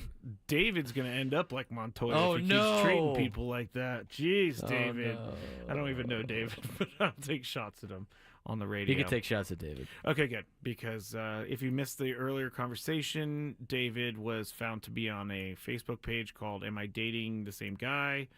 And not nice things were said about him. So anonymously. Yeah, in Hoboken, New Jersey. He's gonna have to leave Hoboken. All right, college basketball. Kentucky right now up 3 on Tennessee, 52-49, 9:50 left to go in that game. Kentucky is at home. On the other side, Arizona and Kansas State. Arizona's winning 27-24 with 3:50 left in the first half. Florida just went to break, so I missed their score. They're destroying Mississippi State on the road, 59-43. Okay. They're up 16. Auburn up on Vanderbilt, 65-57. Purdue up 3 on Michigan, 53-50 at the Chrysler Center. Iowa State is taking a 13-point lead on UCF, 63-50. Marquette up 9-4 in DePaul. 16:57 to go in the first. They just started, obviously. Alabama, Texas coming up at 6 o'clock. Georgia, Texas A&M, Indiana, Michigan State, Colorado, Kansas, UConn, Creighton in the top 25. And, of course, the Aztecs play tonight. Yes. Aztecs, San Jose State, 8 o'clock, CBS Sports Network. Aztecs favored by 9.5.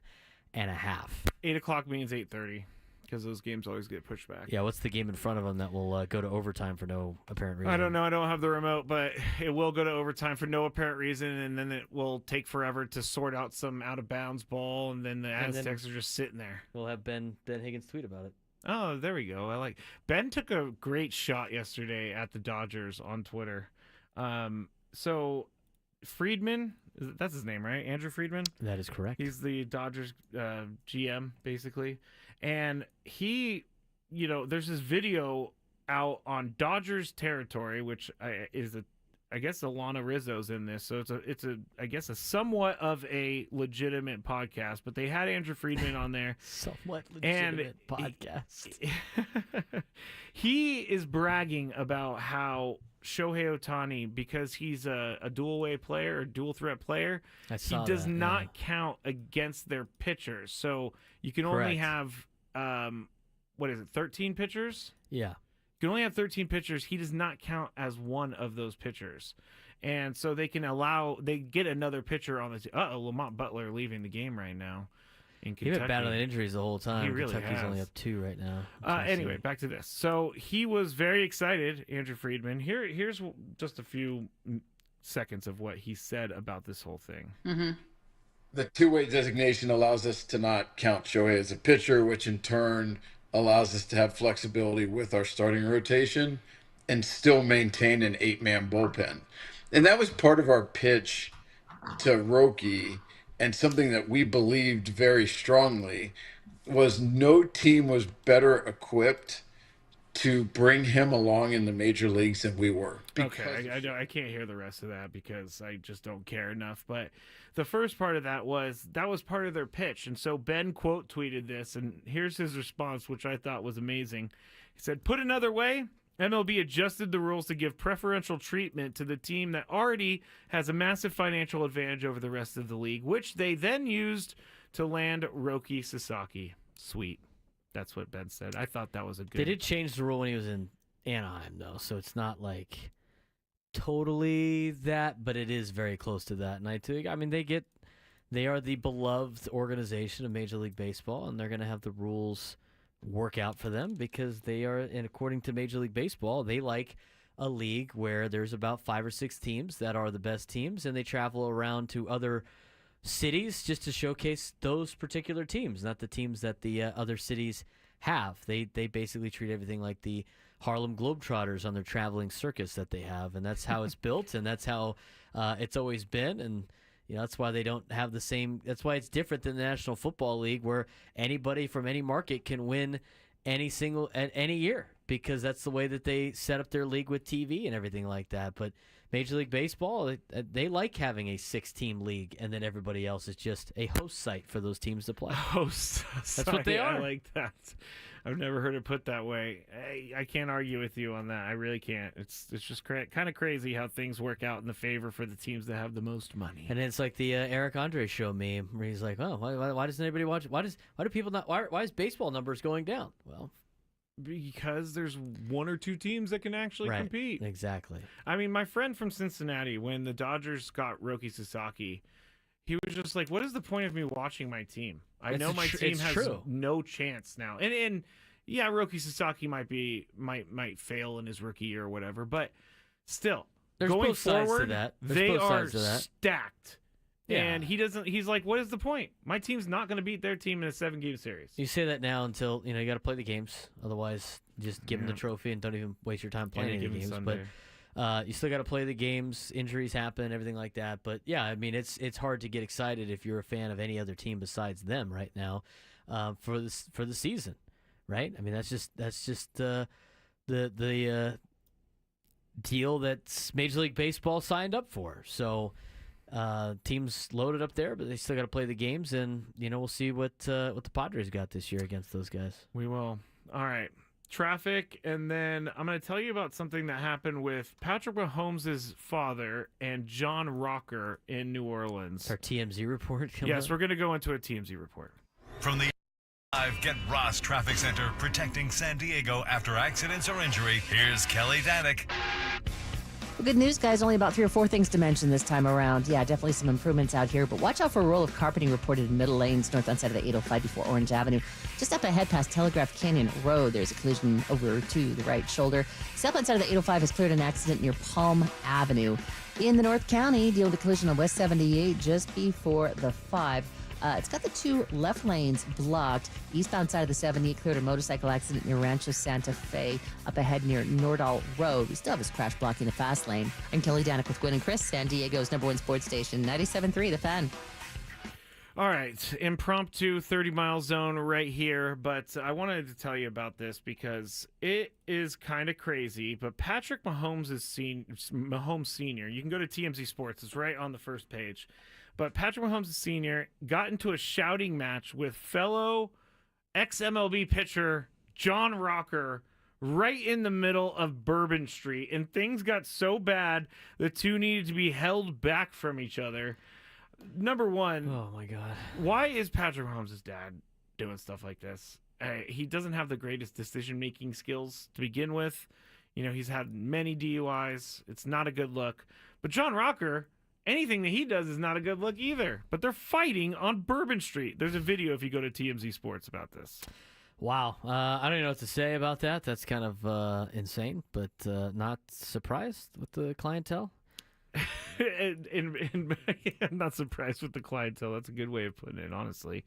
But Patrick Mahomes' dad, he gets himself in trouble all the time. You would think at this point, with how successful Patrick Mahomes has been and everything like that, you could just disappear. I mean, I would just disappear. Well, his brother did kind of disappear after he got in trouble for forcibly kissing that restaurant manager. So he's not been around for a while. Patrick Mahomes Sr. for some reason is still around. Like, it's Just play it cool. I don't understand. Like people like just want to like love drawing attention to themselves. It's very strange. I was never that guy Be when cool, I drank. Yolanda. Be cool. I was never that guy when I drank. I was never the guy who wanted attention. I want everybody to pay attention to something else, not just me. Okay, so you're going to have to maybe try to explain this to me or someone on the chat. Taylor Swift was booed when she was shown on the big screen at the Caesars Superdome. I thought Taylor Swift was like America's sweetheart. Why are we booing her? I think people are tired of having her get shoved down their throat. That could be it. On a lot of things. I also think there was a lot of Eagles fans there. Oh, isn't she an Eagles fan? No, she dates Travis Kelce. Yeah, but I thought she was from the Philly area. She's from Pennsylvania. She's not a Philly. I mean, who do you think she was rooting for? She's associated with the Chiefs now. I mean, she's at like almost every Chiefs game. So why wouldn't...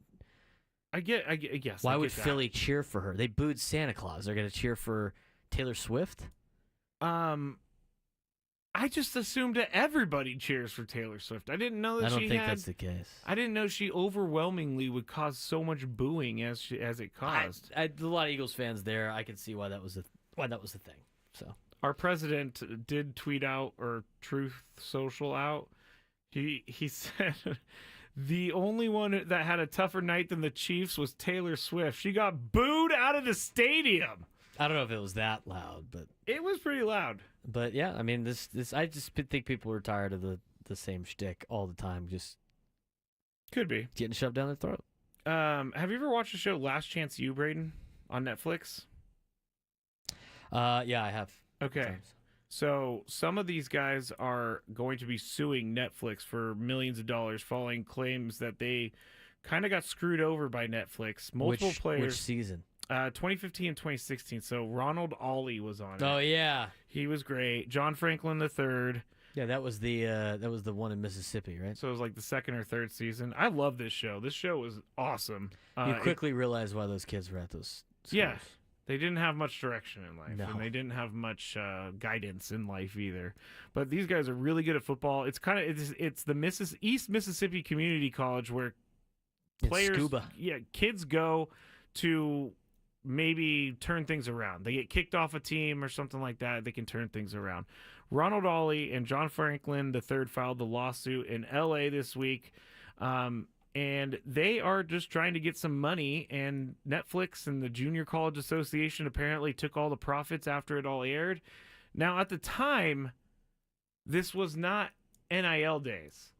So I don't know how much of a leg they have to stand on here, because if it's not in a time period where NIL was allowed, are they allowed to go back and claim that? I don't know. Well, they part of the that new lawsuit. There was the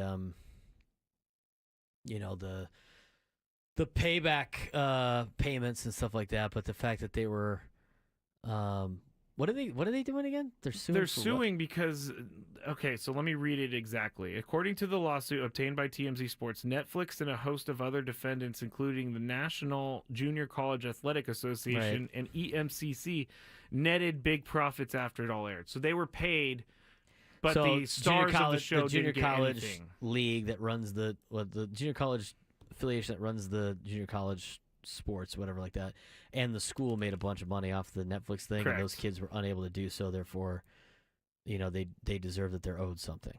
Yeah, I don't blame them, but I don't know that I don't know the law, obviously, but I don't blame them for wanting that All money. those players that thought they were going to be NFL stars that is the never issue. made it. That is the issue. They just kind of bounced around other places. I mean, I think Ollie went to like Nicholls State or something like that, but I don't know how long Really? he lasted. Yeah. I think John Franklin III went to Florida State or Auburn. It was a good school. He was there. From the Wasn't he South. at one of those places first, and then he came back? Oh, maybe he got kicked out of like Auburn or Florida What was it, State. John Franklin? John Franklin III. Yeah, that show, if you can go back and watch it on Netflix, it's pretty good. Last Chance You is what it's called, and you fall in love with the characters. You follow these guys, but as Braden said, you can kind of realize why. He went to Florida State, then he went to East Mississippi Community College, then he went to Auburn, then he went to Florida Atlantic, undrafted in 2018, bounced around in the NFL for a little bit, Was with the Bears organization 18-19, Bucks 19-20, and then he played for the Tampa Bay Bandits in 2022. Is that like an XFL or UFL team or something like that? A USFL team, and then he played for the Memphis Showboats in the United Football League, like and that then name. he was in the Canadian Football League last year with the Edmonton Elks. Well, at least he's still trying to take advantage of the dream, but Technically a Super Bowl champion and a national champion.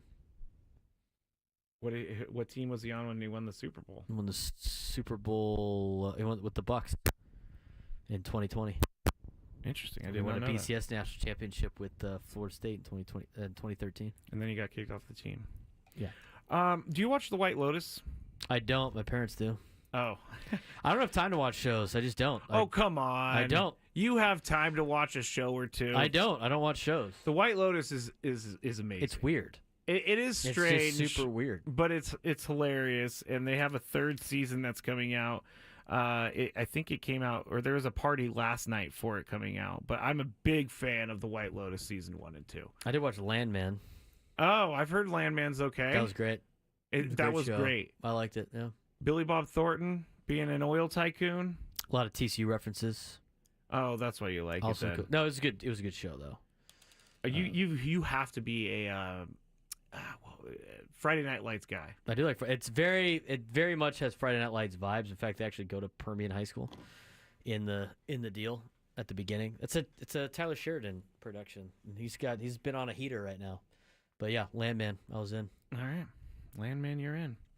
You know, we're coming to the end of the show. We've literally talked about everything that we can talk about today. It's a 1-point game in Lexington. Oh, well, yeah. Lamont Butler had to leave the game, but you're a Tennessee guy. I bet on Kentucky. Oh, Zakai Ziegler. That wasn't even that cool of a layup. Aztecs play tonight against San Jose State in San Jose. Make sure everybody watches it. CBS Sports. And it starts at 8. Did you watch the halftime show? I did. What did you think? It was fine. I liked it. You liked it. You I didn't hate it. Didn't love it. Liked All right. it. It's Just cool. trying to get a couple Kendrick's more cool. minutes out of this. Yeah, I guess. It's the tap dancing over there, Skraby. I am. I saw Jalen Hurts at Disney World yesterday. He looked much more sober than Patrick Mahomes did the year before. I'm sure he was. He's got to act accordingly in Disneyland, Disney World. Yeah, he's the guy. And then Braden told me Big X the Plug is a huge rap guy.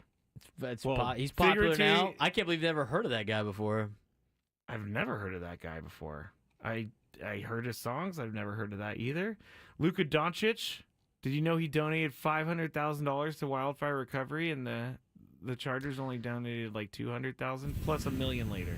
Yeah, I did see that. Good for him. That's Are you nice. just rattling off the TMZ articles now? Yeah, This you rapid got anything? fire You TMZ got anything? takes? No, Go keep for going. it. What else we got? I mean, there's lots of Kanye stuff about I don't stuff wanna I get don't into really that. want to talk He just about. was just spewing stuff. Cara Delevingne, according to TMZ Sports, was hanging out with Machine Gun Kelly at the I Super don't know Bowl. who that is. Don't really care about I know who that Machine Gun Kelly is. I either. don't know who Cara, whatever her name Delevingne, I think she's like an actress or Is she? something. is. News to me. All right, that's it.